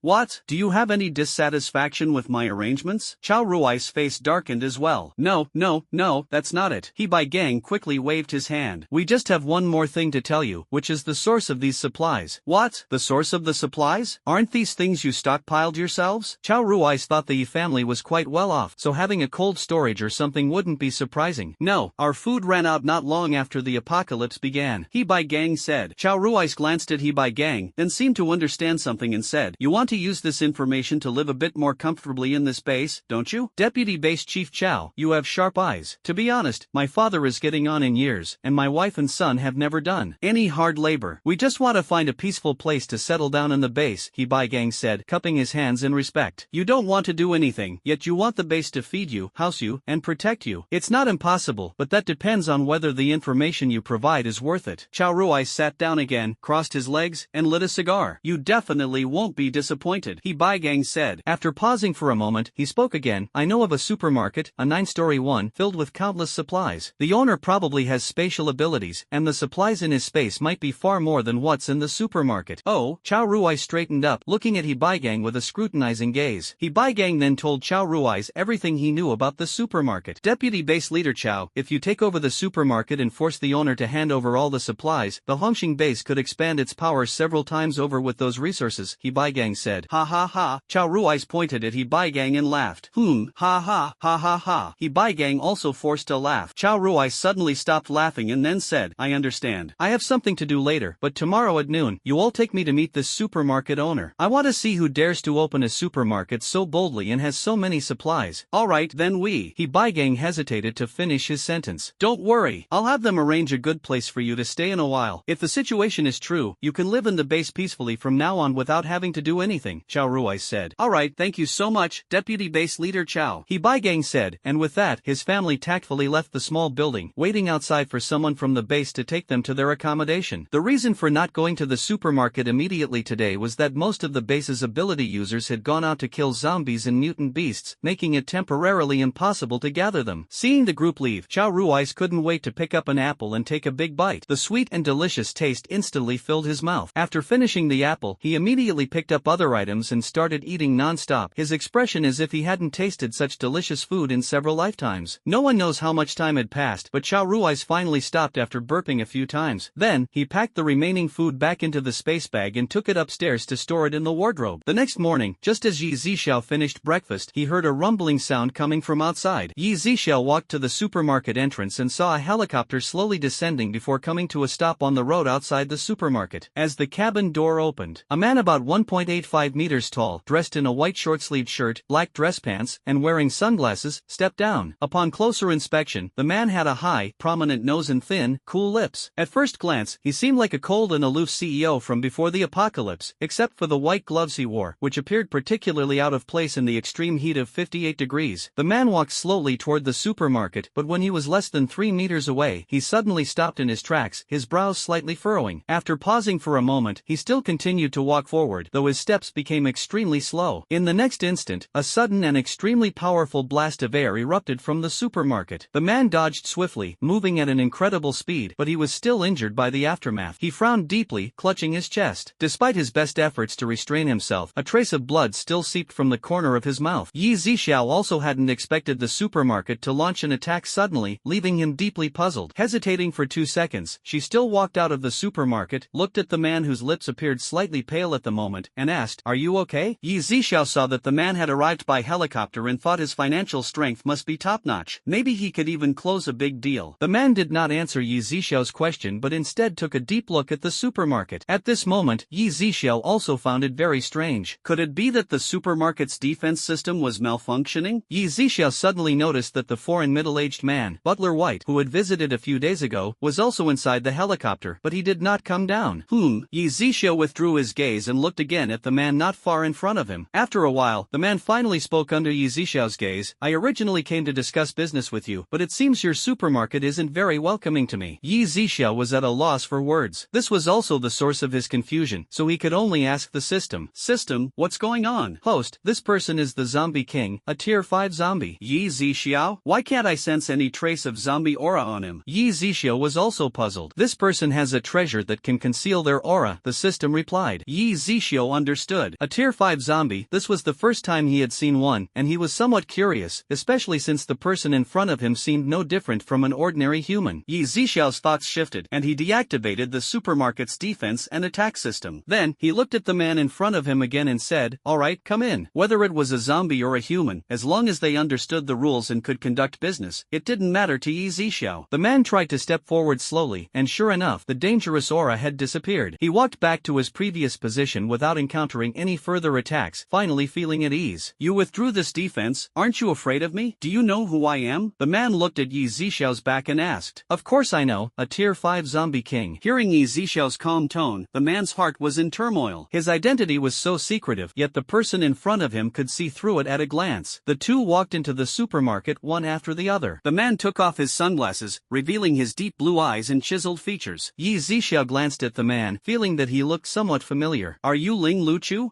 The Ling family was an ancient clan with a history spanning hundreds of years. Their businesses spanned the entire Blue Star, with real estate in every country. No one knew the true extent of the Ling family's wealth. The Ling family also originated in the Xia kingdom, and Ling Muchu is also from the Xia kingdom. However, his ancestors married foreign women, so he has mixed blood genes, making his features more defined. Ling Muchu is also the direct eldest grandson of the current generation's family head. After completing his studies, it took only 2 years for him to act as the acting family head, managing all family affairs. 1 month before the apocalypse, it was announced that he would become the next generation family heir. This led to all the media scrambling to report on it, occupying the top spot on the trending list for several days. "Seems like you know me?" Ling Muchu raised his eyebrows slightly. "Patriarch of the Ling family, it's hard not to recognize you, but I didn't expect you to become a zombie. Life is unpredictable." Ling Luchu responded indifferently. "Dabai, bring over a chair." Yzia shouted. "Okay, boss." Dabai obediently complied. Yzia knew that Ling Luchu had come in person, likely to discuss a major deal with him. Naturally, a VIP treatment was warranted for a big client who could bring him benefits and enhance his strength. Ling Luchu sat outside the counter, looking at Yzia seated inside the counter, and directly asked, "How much meat do you still have in your space?" "As much as you need, that's how much there is. Whenever you need it, it's always available," Yzia replied. Ling Luchu was very satisfied with Yzia's straightforward answer. He turned around and nodded in the direction of the helicopter. "Okay." In a moment, Butler Bai walked into the supermarket carrying a large suitcase. The suitcase was carefully placed on the ground, and as the zipper was opened, it revealed an array of exquisite boxes in various sizes. Butler Bai took out the boxes one by one, placing them on the counter, and then opened them one by one. Delicate jewelry came into view, with both quality and craftsmanship being exceptional, all polished and carved by renowned artisans. A necklace made of 9 blue gemstones and diamonds, a necklace inlaid with 6 rubies, imperial green icy jadeite, a crown made of diamonds and rubies, as well as jewelry crafted from pink diamonds and yellow diamonds. Even Yzia was somewhat dumbfounded. This was the most extravagant display he had ever seen since opening his shop, bar none. The big white dog standing nearby also stretched its neck to look at these jewels, its eyes revealing a look of fondness. "Boss Yi, take a look and tell me how much these are worth." Ling Muchu crossed his legs, leaned against the back of the chair, his gloved fingers interlaced, and his expression indifferent, as if these things meant nothing to him. Yzia nodded. As the system machine repeatedly set prices, 12 million, 15 million, 30 million, 10 million, 13 million, and so on. In the end, the total sum of all prices amounted to 110 million. 110 million, deal? Yzia asked. Deal. Ling Muchu finished speaking and nodded toward Butler Bai. Butler Bai understood, walked to the supermarket entrance, and waved to the 2 people inside the helicopter. Soon, 2 burly men about 1.95 meters tall, dressed in black suits, stepped off the helicopter. "Boss Yi, please give me 3 bags of 25,000. Butler Bai said respectfully. Yzia turned around, pulled down 3 bags from the back, and handed them to him. Butler Bai smiled faintly and then went straight to the 2nd floor with the 2 strong men. "The 3rd floor has all kinds of weapons. If you're interested, you can take a look," Yzia said, looking at Ling Luchu. "Oh, weapons?" Ling Luchu was a bit surprised. It was only then that he noticed the sign for the 3rd floor weapon area on the wall. He had been observing Yzia earlier and hadn't paid much attention. After a moment, Ling Luchu spoke again. "Then I'll trouble Boss Yi to accompany me to take a look." "Sure." Yzia nodded, then waved his hand to store the jewelry into the space. Ling Luchu wasn't surprised. Following that, with Yzia leading the way, the 2 headed directly to the 3rd floor one after the other. As soon as they reached the 3rd floor, Ling Luchu was stunned by the array of weapons before him. Although he was the head of the Ling family and possessed countless weapons, many of the weapons here were ones he had never heard of or seen before. However, the price is not cheap. The system's products are basically high-quality items, mostly ranging from 10,000 to over 1 billion, with very few under 100,000. Only some commonly seen firearms from Blue Star are slightly cheaper. "I didn't expect expect Boss Yi to be so low-key and capable. It seems our future cooperation can go even deeper. Ling Lichu gave Yzia a deep look. Welcome. Yzia showed him around, and Ling Lichu selected a laser gun, a space teleporter that could be used 3 times, a time flow needle with a usage duration of 1 minute, as well as some defensive and offensive weapons, totaling 19 million. Whether it's a time shuttle, a time flow needle, or any other items, they all have different levels, varying strengths and weaknesses, durations, and significant price differences. Then the two of them went down to the second floor again, and Yzia refilled the meat they had emptied. If you only need these meats and nothing else, I can directly help you pack them into a space bag, so you don't have to go through the trouble of packing them bit by bit. Yzia wasn't just worried about their trouble but also about his own. Even though Ling Lichu had bought 19 million worth of weapons, there were still over 90 million left. How long would it take to pack all that, not to mention restocking repeatedly? The white steward glanced at Ling Lichu, received a nod of approval, and then said, "In that case, I'll trouble you, Boss Yi." "No problem. It's just that these 2 bags might not be enough. Do we need to get some more bags?" After all, one of the bags was already filled with weapons. "Just arrange it as you see fit, Boss Yi," Ling Lichu said, not caring about the few tens of thousands. Yzia nodded, purchased 2 bags from the system store, and the bags instantly appeared out of thin air, floating in midair. "Okay." The white butler and the 2 burly bodyguards had a flicker in their eyes but still immediately stepped forward to take the bag in their hands. Afterward, Yzia directly purchased enough of various types of meat from the system mall and placed them all into those spatial bags. The group then carried the bags, which were completely full but weightless, and went downstairs. "You all go back first." Ling Lichu was in no hurry to leave. He was now very curious about Yzia. "Young master," Butler Bai wanted to dissuade him. He had been with the Ling family for decades and had watched Ling Mukin grow up. His feelings were extremely deep, making him one of the few people who genuinely cared for Ling Mukin. "Also, within an hour, help me find an RV. During this time, I want to be neighbors with Boss Yi." This, Butler Bai hesitated to speak. "Boss Yi won't mind, right?" Ling Lichu raised an eyebrow and looked at Yzia. "Mr. Ling, feel free. I've only been here for a few days myself, and this place outside doesn't belong to me anyway," Yzia said. Ling Lichu nodded. "In that case, I'll have to disturb Boss Yi's peace for a while." Butler Bai, knowing he couldn't persuade Ling Lichu, could only call the burly bodyguards to leave the supermarket. Ling Lichu also put on his glasses, planning to take a stroll around the area. Before leaving, he turned back to look at Yzia, revealing a slight smile and said, "Boss Yi, see you later." When everyone had left, the system's voice finally sounded. "Congratulations to the host for obtaining 11 lottery chances. 11 times." Although Yzia already knew, his eyes still flickered slightly. As the pointer turned for the first time, it finally stopped at the section with 50 level 8 crystal cores. Yzia did not hesitate and directly absorbed all the crystal cores. In just an instant, Yzia's aura surged several times, and his ability level directly advanced to the early stage of level 9. Indeed, much stronger now. Yzia felt the changes in himself and was very satisfied. Moreover, as his strength continued to improve, his lifespan was also rapidly increasing. The pointer turned again, this time stopping at the grid for 20 level 9 crystal cores. Yzia absorbed once more, and his strength advanced from the early stage of the 9th tier to the mid stage. The pointer turned and stopped. The ability level has been raised to the next tier. Even with Yzia's usual calm and composed demeanor, the continuous increase in strength this time left him exceptionally thrilled, his excitement beyond words. Suddenly, a golden beam of light shot out from the system panel, directly entering Yzia's forehead. Before long, an even more powerful aura surged out from his body. Yzia's eyes shimmered with golden light, his aura majestic and overwhelming, like a god high above, overlooking the world with an ethereal and transcendent presence. The pointer turned again, this time stopping at 50 level 8 crystal cores, but Yzia only absorbed 40 of them. "Dabai, come down." Yzia looked at Dabai, who had been sitting on the stairs, staring at him eagerly. A fleeting shadow flashed down the stairs and appeared beside Yzia in an instant. "These 10 are for you." "Thank you, boss." Dabai's eyes glimmered with purple light as he hurriedly took the crystal cores. These 10 8th level crystal cores would greatly accelerate the progress of Dabai, who had just stepped into the early stage of the 4th tier in the past 2 days. However, for Yzia, who was already at the 10th tier, their effect was much smaller. It took almost an hour for Dabai to completely absorb these 10 level 8 crystal cores, and its strength reached the late stage of the 5th tier, surpassing even Ling Lichu, the zombie king, by a small realm. Host, the system crystal cores can allow you to infinitely enhance your strength, but when given to others, they can only raise their strength to the peak of the 5th tier at most. Yzia was momentarily stunned but still nodded. It seems that in the future, Dabai will have to rely on its own efforts and go out to train in order to continue improving its strength. However, Yzia thought about it again. So far, apart from himself, Dabai was the strongest among all the ability users on Blue Star, so he felt relieved. Even if Dabai went out alone, there shouldn't be any danger danger. Afterward, Yzia used up the remaining 7 lottery draws. He drew 100 level 7 crystal cores once, 100 level 8 crystal cores twice, 20 level 9 crystal cores once, and 15 level 10 crystal cores 3 times. Yzia absorbed them all completely, and his strength advanced from the early stage of level 10 to the late stage of level 10. Before long, not far from the supermarket, Butler Bai had already delivered the RV to Ling Luchu, parking it just 50 meters away from the supermarket. However, this RV was enormous, with 3 floors in total. It was not available on the market, and no one had ever seen anything like it. Inside the RV, Ling Luchu poured a glass of red liquid, gently swirled it, then sat on the white leather sofa and took a light sip. Butler Bai stood to the side, hesitated for a moment, and finally said, "Young master, how about I stay to take care of you? No need, if I have anything, I'll naturally contact you." Ling Luchu raised his hand to refuse. "But, I'm worried." Ling Luchu raised his hand to interrupt, lowering his head as a wicked smile curved at the corner of his mouth. "Don't worry. Apart from the people inside this supermarket, no one can do anything to me. Even if there's any danger, boss, you won't stand idly by." Ling Luchu is very smart. As he expected, Yzia generally wouldn't meddle in other people's business, but Ling Luchu is a major client, tied to his strength improvement, so it naturally doesn't count as idle business. If he didn't know, it would be one thing, but if it was right within his sight, Yzia certainly wouldn't let Ling Luchu die. Butler Bai seemed thoughtful, then nodded. Ling Luchu spoke again. "I have another task for you. On the 3rd floor of the supermarket, there are various weapons, which are exactly what we need now. This is related to my future grand plan. Go back to our several mansions in Xia country and bring more valuable items." "Yes, young master." Butler Bai nodded respectfully. Ling Luchu then turned his head to look at the supermarket through the car window and murmured, "It seems he really needs these valuable things." Butler Bai knew that the decisions made by his young master were almost impossible to change, so he could only remind him before leaving, "Young master, be careful in everything." Ling Luchu nodded, took another sip of the red liquid in his glass, and murmured, "Boss Yi, I'm becoming more and more interested in you." At this moment, 5 modified off-road vehicles sped rapidly and stopped on the road outside the supermarket. In the leading vehicle, Chao Rui's glanced at the supermarket outside the window, his eyes filled with greed. "Boom, boom, boom. Deputy base leader, I didn't lie to you, did I?" He Baigang quickly said with a beaming smile. "Not bad. If we can successfully secure these supplies this time, I'll count it as your top merit. Come on, get off the car." Chao Rui said eagerly. "Ouch, ouch." He Baigang suddenly clutched his stomach, his face contorted. "What's wrong with you?" Chao Rui turned his head at the sound, somewhat impatient. My stomach suddenly hurts so much. Why don't you go ahead first? I'll rest for a while and then catch up." "Forget it, just stay in the car." Chao Rui's had already arrived at the supermarket. He Baigang didn't have any special abilities, and not to mention helping out, it was good enough if he didn't hold them back. Naturally, Chao Rui's didn't care whether he got out of the car or not. He Baigang felt a surge of joy in his heart, but his expression remained twisted. Only after watching Chao Rui's and his men get out of the car one by one and head toward the supermarket did his face gradually return to normal. Yzia watched as 7 or 8 men approached his supermarket, his eyebrows slightly raised, already aware that these people were up to no good. After all, it is noon now, and the outdoor temperature has already reached 59 degrees. There aren't many zombies around, so why would they make such a big fuss just to buy something? Moreover, each of these people exudes a strong aura, clearly all ability users. Their greedy expressions are completely undisguised, making it obvious that they already knew about the supermarket's existence and came prepared. Ling Luchu, sitting in his RV, had a slight smirk on his lips. With his legs crossed, he gazed out the window with great interest, ready to watch the show. Chao Rui's walked at the front of the group, striding into the supermarket, with the other 7 following closely behind. Everyone felt the cool temperature of the supermarket and instantly felt refreshed. "Damn, it's so cool." One of the men leaned against the wall, completely ignoring Yzia and Dabai. Chao Rui's and the others also looked around. Although he knew Yzia was an ability user, he didn't take him seriously at all. After all, he had many ability users under his command, and the leader of the base was a late-stage level 4 ability user. Ordinary people wouldn't dare provoke the Hongqing base. But he didn't know that Yzia was no ordinary person. If it were someone else, they might truly be unable to contend with the Hongqing base. After all, a level 3 ability user is already considered a master, not to mention they have a late-stage level 4 base leader. Yzia was not in a hurry. He wanted to see what these people were planning to do. "Your boss Yi, right?" Chao Rui's asked as he walked up to the counter. Yzia nodded. "You know about the Hongqing base, right?" "I'm the deputy base leader of Hongqing base," Chao Rui's. "I don't know." Yzia shook his head. He truly didn't know. After all, he hadn't been here for long. "Ha ha." Chao Rui's laughed heartily, clearly not believing Yzia's words. "I'm here today to discuss a collaboration with you." "Oh?" Yzia raised an eyebrow. "Join our Hongqing base, and from now on, the safety of your supermarket will also be our responsibility. However, I want 60% of the supply." supplies, Chao Ruai said bluntly. Yzia thought about how last time Jean, who from the fierce tiger base, also wanted him to join, with the same intention of taking the supermarket supplies. The result? What if I refuse? Yzixiao's lips curved slightly. Kid, our deputy base leader is negotiating with you out of courtesy. Don't refuse a toast only to drink a forfeit. A young ability user pointed at Yzixiao and shouted angrily. Those who adapt to the times are wise. If Chao Ruais hadn't finished his sentence when a miserable scream came from outside. He immediately turned his head to look and saw that the young ability user who had just been pointing at Yzia was now lying on the ground, outside the supermarket. In just an instant, without anyone noticing, he was bleeding from his 7 orifices, his body convulsing uncontrollably. You dare play dirty with me? Chao Ruais immediately turned to look at Yzixiao, his eyes narrowing slightly, exuding a murderous intent. The few ability users behind Chao Ruais also had their eyes flashing with ferocity, ready to strike at any moment. Amidst wave after wave of agonized screams, the ability users behind Chao Ruais were all sent flying out of the supermarket one after another. Just like the first person, all of them began bleeding from their eyes, ears, nose, and mouth, collapsing to the ground with twisted faces and expressions of utter pain. Chao Ruais turned and saw what was happening, utterly stunned. After all, Yzixiao hadn't made any move at all. He didn't even show a single expression. How did you do that? At this point, Chao Ruais' voice was trembling, and deep down he began to regret acting so rashly without first gathering more information. He had also been flattered and praised by everyone during this period, which made him a bit conceited. Coupled with having a base as his backing, he thought that the Hongqing base was the top power in his city apart from the authorities. Yzixiao did not answer his question but instead asked, are your actions representing yourself personally or the entire Hongqing base? It's just me. Base leader Hong Weicheng is not even at the base, Chao Ruais quickly replied. He still had a wife and children at the base, and he understood the implication behind Yzixiao's question. Not to mention, that was exactly what happened. He had taken so many ability users from the base out on his own initiative, only to run into someone so powerful, resulting in the base's ability users being injured like this. He deeply regretted it and had no idea how he would explain it to Hong Wei. It was the He family. He Bai gang from the He family told me about this supermarket and told me to take it over. He's in the car right now, Chao Ruais said. At this moment, just thinking of He Bai gang filled Chao Ruais with uncontrollable rage. He wished he could tear He Bai gang to pieces. Yzixiao only glanced at He Bai gang in the car, not in any rush to deal with him. Instead, he said to Chao Ruais in a calm tone, alright, you can die now. No, don't. He Bai gang instinctively got up and ran, not knowing why he couldn't muster even the slightest will to resist. Even a moment ago, he hadn't thought that Yzixiao would kill him. However, Chao Ruais, who had just run out of the supermarket, suddenly showed an expression of extreme pain as a tearing agony swept through his entire body. Chao Ruais' body subsequently exploded, blood splattering everywhere. Yet, since almost all of his body parts were already pulverized, it wasn't that grotesque. It was just a large pool of blood spreading on the ground like an enormous crimson flower, its color strikingly vivid. What a pity! Ling Luchu shook his head as he saw this ability user, Chao Ruais, die just like that. As the zombie king, consuming the flesh and blood of ability users greatly enhances his strength. Watching Yzixiao wasted so recklessly felt like such a pity. He Bai had just seen the tragic state of the people outside the supermarket from the car, and his legs trembled in fear. He never imagined things would escalate to this extent. With trembling hands, he started the car, and it shot forward instantly. Just when he thought he had escaped, the car suddenly seemed to crash into some invisible barrier. With a loud crash, the front of the car was completely deformed, and the airbags instantly deployed. He Bai gang's face was covered in blood, and he passed out in that very moment. Dabai, go bring the people in the car over here. Yes, boss. Dabai ran toward the car, moving so fast he was almost a blur. In less than 2 seconds, he appeared beside the deformed SUV several hundred meters away. Dabai forcefully pulled the car door, ripping it off entirely. He tossed it to the ground, producing a loud clang. Big White grabbed He Bai gang's arm and dragged him out of the car, then dragged him along the ground back to the outside of the supermarket, where he was left lying among the other ability users who were sprawled out, still clinging to life. Just now, Yzixiao simultaneously used mental abilities and spatial abilities, directly causing these ability users' minds to nearly collapse and their internal organs to become deformed from compression. Although they are still alive, the physical pain they are enduring is worse than death. Big White, I'll leave these people to you. Got it, boss. Big White responded cheerfully, eager to get started. He looked at the people in front of him, his sharp fangs gleaming, reflecting white light under the sunlight. As these people's flesh was torn off piece by Dabai and swallowed, their screams echoed through the heavens and earth. These people watched helplessly as their own flesh and bones were bitten off piece by piece, unable to move an inch. The fear in their eyes reached its peak. This was truly a fate worse than death.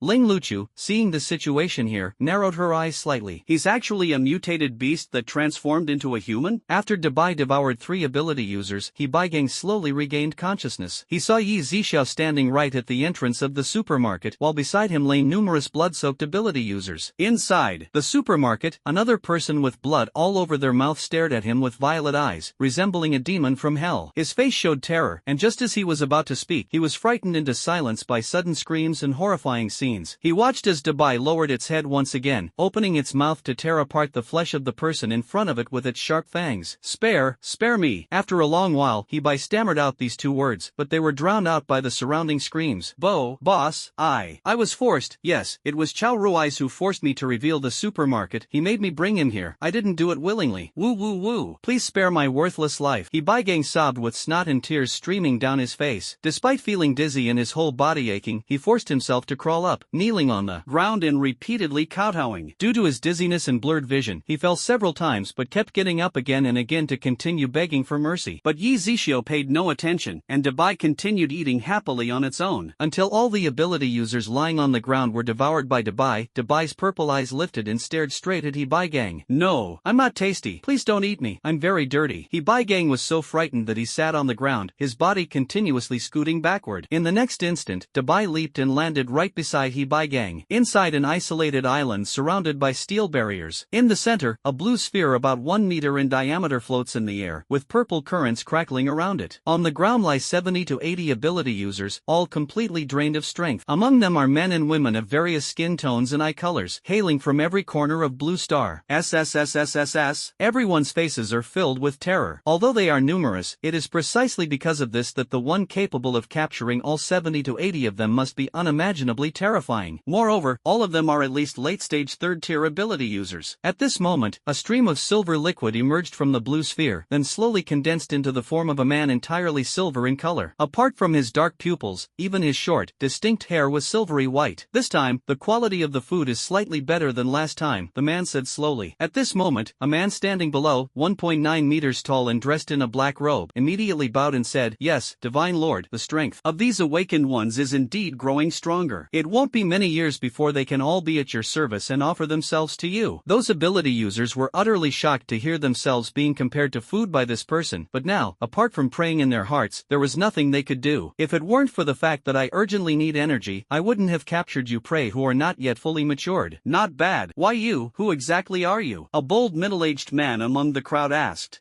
Good question." The silver-haired man laughed loudly, then raised his hand and extended a finger, pointing at the people on the ground. "I am the Moon Yoke God Lord. To you, I am the Supreme Being, unattainable and only to be revered. It is your honor to offer devotion to a god." Everyone exchanged bewildered glances after hearing this. The Moon Yoke's finger suddenly turned and then pointed at the blue sphere. A stream of silver liquid flowed straight from the fingertip into the blue sphere, instantly causing a burst of blue light that enveloped the ability users on the ground. At this moment, all the ability users' bodies began to rise slowly until they were parallel with the blue sphere. Tension, fear, horror, and helplessness intertwined in the hearts of all the superpowered individuals. With a synchronized scream of agony, everyone showed expressions of pain, their eyes reddened, and a wisp of red mist was slowly drawn out from the center of their brows. A few minutes later, the blue light gradually dimmed and finally returned to calm. The superpowered individuals were now emaciated, their bodies shriveled and skeletal, as if a thin layer of human skin had been draped over skeletons. As everyone fell from the sky, the sound of landing echoed, and all these superhumans were torn apart, yet not a single drop of blood spilled. "Alright, you can go now. Same as always, send another batch over in 20 days. After speaking, Yzia turned into a silver liquid once again and entered the blue sphere. The man in the black robe respectfully bowed and then left the place. Yzia opened the supermarket door and saw Shuet Hongsong and Shinja waiting at the entrance, with a man around 25 years old whom he had never seen before standing beside them. "Boss Yi," Shinja called out first. The next day, "Boss Yi, long time no see." Shuet Hongsong stepped forward, his tone extremely polite. "Old Shui." Yzia also nodded and called out. He wasn't surprised that they could find his location. After all, they were official personnel, and finding someone wasn't difficult for them. The group walked into the supermarket, and Shuet Hongsong immediately said, "Boss Yi, we came this time to purchase some supplies." At Shuet Hongsong's signal, the young man waved his hand, and a small box appeared on the counter. Shinju opened the box, which was packed full of gleaming golden bars. "Boss Yi, see how much these can exchange for," Shuet Hongsong said. "Alright." Yzia nodded and then placed the gold bars on the pricing machine. 9.85 million. "Exchange? Exchange," Shuet Hongsong replied. At this moment, Shuet Hongsong suddenly noticed the items being sold on the third floor, which was the weapons section. section. His expression shifted slightly as he glanced thoughtfully at Yzia. "Does Elder Shui want to take a look at the weapons?" Yzia asked. Shui Hongsong was taken aback but still nodded. Yzia didn't say much more, and Shui Hongsong and the others immediately went to select supplies. The three of them selected 6 million worth of rice, flour, grain, oil, and some long-lasting food on the first floor. Yzia also restocked twice. All these supplies were stored in the space ability user's dimension, who had come along with them. Afterward, the three went to the second floor and picked out a lot of eggs, meat, vegetables, and fruits, totaling 3 million. With the remaining 850,000, Shui Hongsong also planned to check out the third floor. In fact, he didn't have high expectations for the supermarkets. Weapons. After all, they were from the government, and they had as many weapons as they needed. Who could possibly have better weapons than the government? But when he reached the third floor, he was overwhelmed with shock and excitement as he finished looking at all the weapons. Shinja was also stunned, his mouth agape for a long time before he finally asked, "Shui, Elder Shui, who exactly is this boss Yi? Why does he have these things we've never even heard of?" Shui Hongsong shook his head, his expression somewhat heavy, but after a moment of thought, he seemed to let it go. Shinja, seeing Shui Hongsong's expression change from gloomy to calm, was also somewhat puzzled. "See which weapons here are most useful to us and pick a few," Shui Hongsong said. "Got it, Elder Shui." Shinja nodded. The young man who had been standing silently behind them was already deeply astonished by the weapons here, even though he hadn't said much. In the end, the three of them chose 2 laser guns and a time flow needle. Only a few thousand yuan were left, and the three of them went down to the first floor to buy some rice and flour. "You two go wait in the car first," Shui Hongsong said. "Yes, Mr. Shui," the two respectfully replied and then left the supermarket, returning to the car. "Mr. Shui, is there something else?" Yzia asked in confusion. Shui Hongsong sighed and said, "Disasters are frequent nowadays, with families shattered, corpses strewn everywhere, the nation on the brink of collapse, and even the entire Blue Star facing an unprecedented crisis." Shui Hongsong paused for a moment and continued, "To be honest, according to our investigations, these repeated disasters are likely related to an advanced alien civilization and are not just ordinary natural or man-made calamities." Sigh. Yzia did not interrupt, waiting for Shui Hongsong to continue. "I know asking Boss Yi to join us is indeed a bit of a stretch, but now all of humanity might already be caught in an unknown conspiracy. If we don't unite and resist external threats, humanity may be in grave danger." Shui Hongsong finished speaking, his face full of weariness, and the bloodshot eyes revealed that he might not have had a good night's sleep in a long time. At first, when Shui Hongsong saw the weapons on the third floor of the supermarket, he was also very worried about whether Yzia's capabilities might pose a threat to all of humanity. But after thinking it over, he realized that Yzia was not the instigator of this apocalyptic catastrophe. On the contrary, by opening a supermarket to sell supplies, he alleviated their urgent needs, which brought him some peace of mind. Although Yzia had already learned some information from Xiong Xingda, who had been handed over to the authorities, about this apocalyptic catastrophe being a conspiracy of another civilization. However, he still spoke affirmatively. "Elder Shui, I will not join the government." Boss Yi. Shui Hongsong knew that Yzia was extraordinary. If Yzia could join them, it would undoubtedly be like adding wings to a tiger. He still wanted to persuade him, but was interrupted by Yzia raising his hand. "Elder Shui, if the apocalypse truly turns out to be a conspiracy by an advanced alien civilization, and one day they genuinely aim to annihilate all of humanity, I will not stand idly by. After all, if everyone is dead, who would he sell his stuff to?" Sigh. "Alright, then I'll take my leave." Shui Hongsong saw Yzia's resoluteness, sighed, and stopped insisting, preparing to leave. As he reached the supermarket entrance, Shui Hongsong suddenly turned around and asked, "Boss Yi, you won't be leaving a city for the time being, will you?" "I won't," Yzia replied.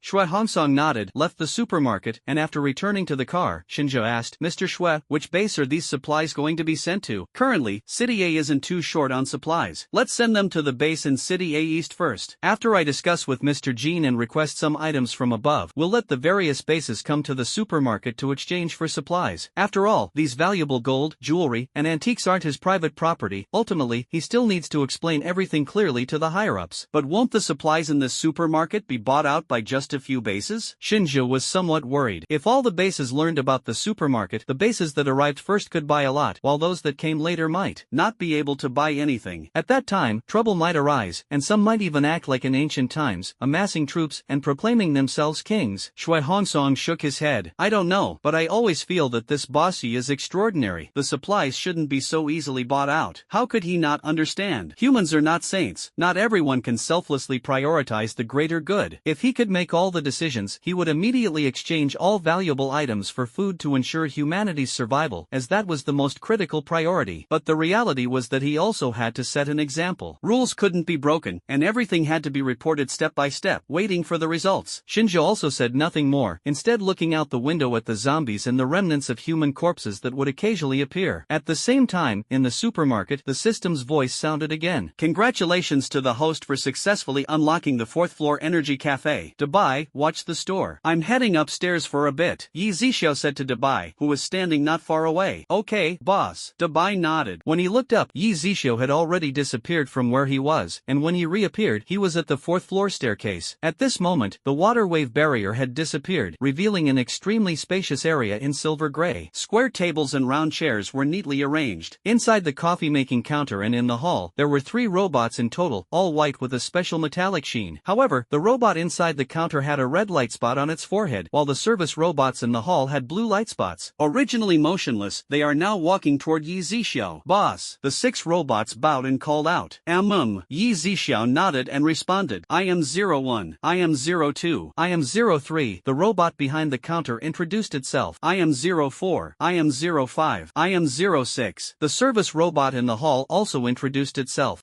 Why do you have 3 characters in your name? Yzia asked in confusion. Boss, I am the smallest, the last one to be made, and my figure is also the smallest, 06 replied. It was only then that Yzia noticed that 01 had the tallest figure, almost 1.9 meters, and they became progressively shorter, with 06 being less than 1.7 meters. Could it be fear of making a mistake? Probably not. Yzia noticed that the robots had numbers from 1 to 6 marked on their chests. Although Yzia was puzzled, he didn't think much about it. Instead, he walked to the coffee counter and picked up the coffee menu to see what kinds of coffee were available. Physical energy coffee, satiating energy coffee, mood-enhancing energy coffee, tranquil energy coffee, transformative energy coffee, ability-boosting energy coffee, injury recovery energy coffee, ability-replenishing energy coffee, and so on. Each type of coffee had 5 levels: low, medium, high, special, and heavenly. A cup's corresponding price can also vary greatly: 1,000, 10,000, 100,000, 1 million, 10 million. Boss, would you like to try our energy coffee? 01 asked. Then let's try the heaven-level superpower-enhancing energy coffee, Yzia said as he put down the order form in his hand. Alright, boss, please wait a moment. 01 replied and returned behind the counter, skillfully starting the preparation. Yzia turned around and walked toward the spot by the window. The cafe was surrounded on 3 sides by transparent floor-to-ceiling glass windows. Outside, the temperature was 60 degrees, and the sunlight was dazzling. Yet, as it streamed through the glass, it appeared incredibly soft, as if bathing in warm sunlight. About 5 minutes later, Ling Xiaolu placed a cup of coffee on the table in front of Yzia. On the surface of the white foam and the pale green coffee cup was an arrow pattern. On the saucer holding the coffee cup were a white sugar cube and a silver gray teaspoon. Yzia picked up the cup and took a small sip. It was slightly bitter, but the coffee's aroma was exceptionally rich, leaving a lingering fragrance and an extremely smooth texture. As the coffee slowly flowed into his stomach, a clearly perceptible energy spread from his abdomen, reaching every part of his body. Then Yzia picked up the coffee again and drank it all in one go. An even stronger wave of energy swept through his entire body, making him faintly show signs of breaking through from the late stage of the 10th tier to the peak of the 10th tier. Truly remarkable, Yzia murmured. At this moment, Yzia suddenly thought of something and asked the system. System, you mentioned before that based on the evolution of abilities, without special intervention, no ability would exceed the 7th tier within 5 years. Does this ability-enhancing energy coffee count as special intervention? Yes, host. At that time, the cafe had not been unlocked, so I couldn't disclose it. However, even now, it cannot be completely confirmed that a 7th tier ability user will definitely appear within 5 years. Even if they do, it will be extremely rare, and the likelihood is very low. Those ability users are not the same as the host. Crossing the 5th tier is already quite challenging, and the higher the tier, the harder it becomes to advance. Yzia understood what the system meant. It was just like the cultivation novels he had read before. Advancing to a higher realm became increasingly difficult as one progressed. Some people would grow old and die without ever crossing that threshold, but he could ignore the gap between each major realm and advance smoothly as long as there was enough crystal core energy. Just as Yzia was still pondering, Dabai, who had been downstairs watching the shop, came upstairs, and was instantly stunned by the scene before him. Several robots also turned to look at Dabai in unison. You might as well get to know each other, Yzia said, then proceeded to introduce Dabai and the robots to each other. Big White, why did you come looking for me? Yzia asked. At this moment, Big White remembered, boss, that Mr. Ling is downstairs looking for you. Alright, you go down first. I'll be there right away. Yzia nodded and said. As soon as Big White went down to the first floor, Yzia instantly appeared behind the counter. Mr. Ling, is there something you need? Yzia asked. Ling Muchu lowered his head with a smile and then said, can't I just come to chat with Boss Yi? I'm not much of a talker. Yzia responded. Then how about coming here to cool off, Boss Yi? I wonder if you'd welcome me. Even with the air conditioning on in my RV, it's still over 30 degrees. Ling Muchu, being a zombie, naturally disliked such scorching weather. The cafe on the 4th floor is open. Mr. Ling can go have some coffee. The temperature is just right, Yzia said. That sounds great. Ling Muchu's eyes flickered slightly, then he removed the exquisite watch from his wrist and handed it to Yzia. I wonder if Mr. Ye's cafe allows for top-ups. I don't need to buy anything else for now. Yzia was momentarily stunned but quickly understood, so he asked the system, is it okay? Host, the energy cafe allows recharging. Based on the amount recharged, you'll receive a corresponding membership card. When ordering coffee, you just need to swipe it with the robot in the cafe. Okay, sure, this watch costs 3.9 million. Do you want to recharge the full amount? Ling Luchu nodded. As the words fell, a golden card floated out of thin air above the pricing machine. Since it's Mr. Ling's first time, let me take you up, Yzia said. Then I'll trouble you, Boss Yi. The two then walked toward the 4th floor, one after the other. Just arriving on the 4th floor, Ling Lichu glanced at this cafe and was deeply astonished. Born into a super prestigious family, he naturally had broad exposure. The overall decoration materials of this floor were clearly not something available on Blue Star, and the gaze of those robots seemed almost human-like. Ling Lichu was stunned for a few seconds before following Yzia to a seat by the window. The sunlight streaming through the glass became exceptionally soft. Although, with Ling Lichu's strength, this sunlight posed no harm to him, he still instinctively disliked it. However, sitting by this window, he felt no discomfort at all. At this moment, 06 walked over with a coffee menu. Guest, take a look and see which type of coffee you'd like. Ling Muchu took the slip, and upon seeing the name and price on it, he was slightly stunned. The most expensive cup of coffee actually cost 10 million. Even with his family's remarkable prominence, he had never tasted such an expensive coffee. 1 cup of the premium satiating energy coffee, please, Ling Muchu said as he handed over the gold card in his hand. Alright, customer. Zero Xiaolu took the card, scanned it against the blue light spot on her forehead, and automatically deducted 100,000. At the same time, the type of coffee Ling Lichu ordered appeared on a display screen inside the counter. Here's your card back, please wait a moment. After saying this, 06 took the receipt and walked away slowly. Boss Yi, the coffee here is quite pricey. Even I wouldn't dare to casually order the most expensive variety here. Ling Lichu looked at Yzia sitting across from him and smiled. You get what you pay for. I trust it won't disappoint, Mr. Ling. Yzia was extremely confident in the products provided by the system, especially since he had personally tried them. Before long, Zero Xiaolu brought up the coffee. Ling Muchu looked at the seemingly ordinary coffee on the table. Apart from its rich aroma, he really couldn't find anything special about it. He picked up the coffee cup just like Yzia had done earlier and took a light sip. Ling Muchu was startled, then immediately drank the coffee in the cup in large gulps. Why do I now feel no desire for flesh and blood at all? Ling Muchu was deeply puzzled. Ever since he became a zombie, he started as a monster with no trace of reason, only knowing how to eat human flesh and drink human blood. Later, Butler Bai sent people to collect crystal cores for him from all over the world, which allowed his strength to grow and gradually restored his sanity. Even though his strength had reached such a level, he still craved human flesh and blood, always feeling as if he could never get enough. Yet deep down, he was extremely disgusted with himself for becoming such a monster. Sometimes, he would even question himself, wondering why he consumed something so nauseating. But the moment he smelled fresh blood, he found it utterly uncontrollable. But now, looking at Yzia in front of him, he no longer had the feeling of wanting to drink human blood and eat human flesh, as if he were still human. This coffee is truly magical, Ling Luchu couldn't help but exclaim. Mr. Ling can continue to rest in this cafe, just leave within 3 hours, Yzia said, pointing to the rules on the wall. Ling Luchu had already noticed them, so he nodded and said, alright, Boss Yi, go ahead. Yzia smiled and then instantly disappeared, returning to the counter on the 1st floor. System, if the coffee beans run out, do I also need to get them from you? No need, host. 01 will notify the main system, which is me, and it will automatically restock. However, the cost will be deducted from your balance, and you'll still earn 6 times the profit. That works too, saves trouble and spares him the hassle of repeatedly restocking. Thinking of this, Yzia asked, can all items be set to automatic restocking? Of course, host. I knew it. Why didn't you say so earlier? Because the system didn't know when the host needed to restock. Alright, you win. From now on, restock automatically when any product falls below 80%. Got it, host. Yzia suddenly remembered that he hadn't had the chance to check what was being sold on the 5th floor. He might as well ask the system. System, what is being sold on the 5th floor? Host, it's the pill and medicine section. Pills? Are they similar to the transformation pills for buy? Once unlocked, the host will naturally find out. It's just something sold for 240 million, after all. The items in the arsenal aren't cheap either. Unlocking the 5th level won't take long, and by then, it will naturally become clear, Yzia thought. However, the system seemed to sense Yzia's inner thoughts and suddenly popped up with a sentence. To unlock the 5th floor, you need to sell 1.5 billion worth of goods. Wasn't it doubling before? Host, unlocking floors is not based on multiples. Yzia was a bit speechless. Forget it, since it was given by the system, it's up to it. Anyway, 15 billion shouldn't be too difficult for him, just a matter of more time. At this moment, outside under the scorching sun, a woman was drenched in sweat, but in just a moment, a high temperature evaporated it. So hot, so tired, I can't hold on anymore. Xiaoyan, hang in there a little longer. That ability user said there's a supermarket nearby. A young man was supporting a woman as they trudged along the road with difficulty. His lips were dry and cracked, with traces of blood seeping out, and he held an empty water bottle in his hand. The woman, named Meng Xianyan, and the man, Su Tao, were a couple who had just recently gotten married. However, only 3 days after their wedding, a zombie outbreak occurred, killing all their family members and leaving only the two of them struggling to survive. Not long ago, they joined the Hongxing base. However, one of the deputy leaders of the base, Meng Chenggang, took a liking to Meng Xianyan's beauty and repeatedly tried to coerce and bribe the couple. In the end, he even attempted to forcibly take Meng Xianyan for himself. Fortunately, he was suddenly called away, giving the couple a chance to escape the base. They had planned to join the official base, but it was already overcrowded and undergoing expansion, making it temporarily impossible to join. For the past few days, they had been living outside the official base, which was barely safe enough. It was just the two of them without any special abilities. These days, not only did they have to endure the scorching heat, but they also had to suffer from hunger. Later, they heard someone mention that there was a supermarket in this area, so they braved the heat to search for it. Su Tao, don't worry about me anymore. I really can't hold on. Meng Xianyan felt like she was about to faint. What nonsense are you saying? Xianyan, just hold on a little longer. We will definitely find it. Su Tao supported Meng Xianyan as they continued walking forward. After another 10 minutes or so, Su Tao wiped his sweat and looked up. Suddenly, a supermarket appeared in his line of sight, and it was only 300 meters away. Xiaoyan, the supermarket, it's the supermarket. Su Tao's lips curved into a smile, while Meng Xianyan's vision was already blurry. Although she couldn't see clearly, she still mustered her strength and tried to hold on after hearing Su Tao's words. But the 300-meter distance was extremely difficult for both of them. It took quite a while before they reached the supermarket. When they finally arrived at the entrance, Su Tao was overwhelmed with joy and tears. Xiaoyan, we finally made it. When their steps crossed into the supermarket, the refreshing coolness that greeted them made their bodies freeze for a moment. They collapsed to the ground, finally feeling as if they had come back to life. Yzia sat behind the counter and did not immediately urge the two. 2 minutes later, Su Tao slowly got up. Seeing Yzia and Dabai, he quickly took out a level 1 crystal core and a gold necklace from his clothes. Boss, sorry about earlier, we really couldn't hold on any longer. Su Tao said apologetically. No problem. Yzia waved his hand, then took the crystal core and necklace and placed them on the machine. A total of 3,900 yuan. Exchange, boss, we'll exchange. Su Tao quickly said. Yzia nodded. You can go pick out the supplies you need. Alright, thank you, boss. Su Tao also noticed the rules posted on the wall behind Yzia, as well as the types of goods sold on the 2nd, 3rd, and 4th floors. He then immediately turned around, grabbed a bottle of mineral water, and walked up to Yzia, asking, Boss, can I let my wife drink some water first? Seeing Yzia agree, Su Tao quickly opened the bottle cap, squatted down, and fed the still weak Meng Xianyan. Meng Xianyan drank in big gulps, and before long, half of the water in the bottle was gone. Yes, Su Tao, you drink too. At this moment, Meng Xianyan finally managed to recover. Gulp.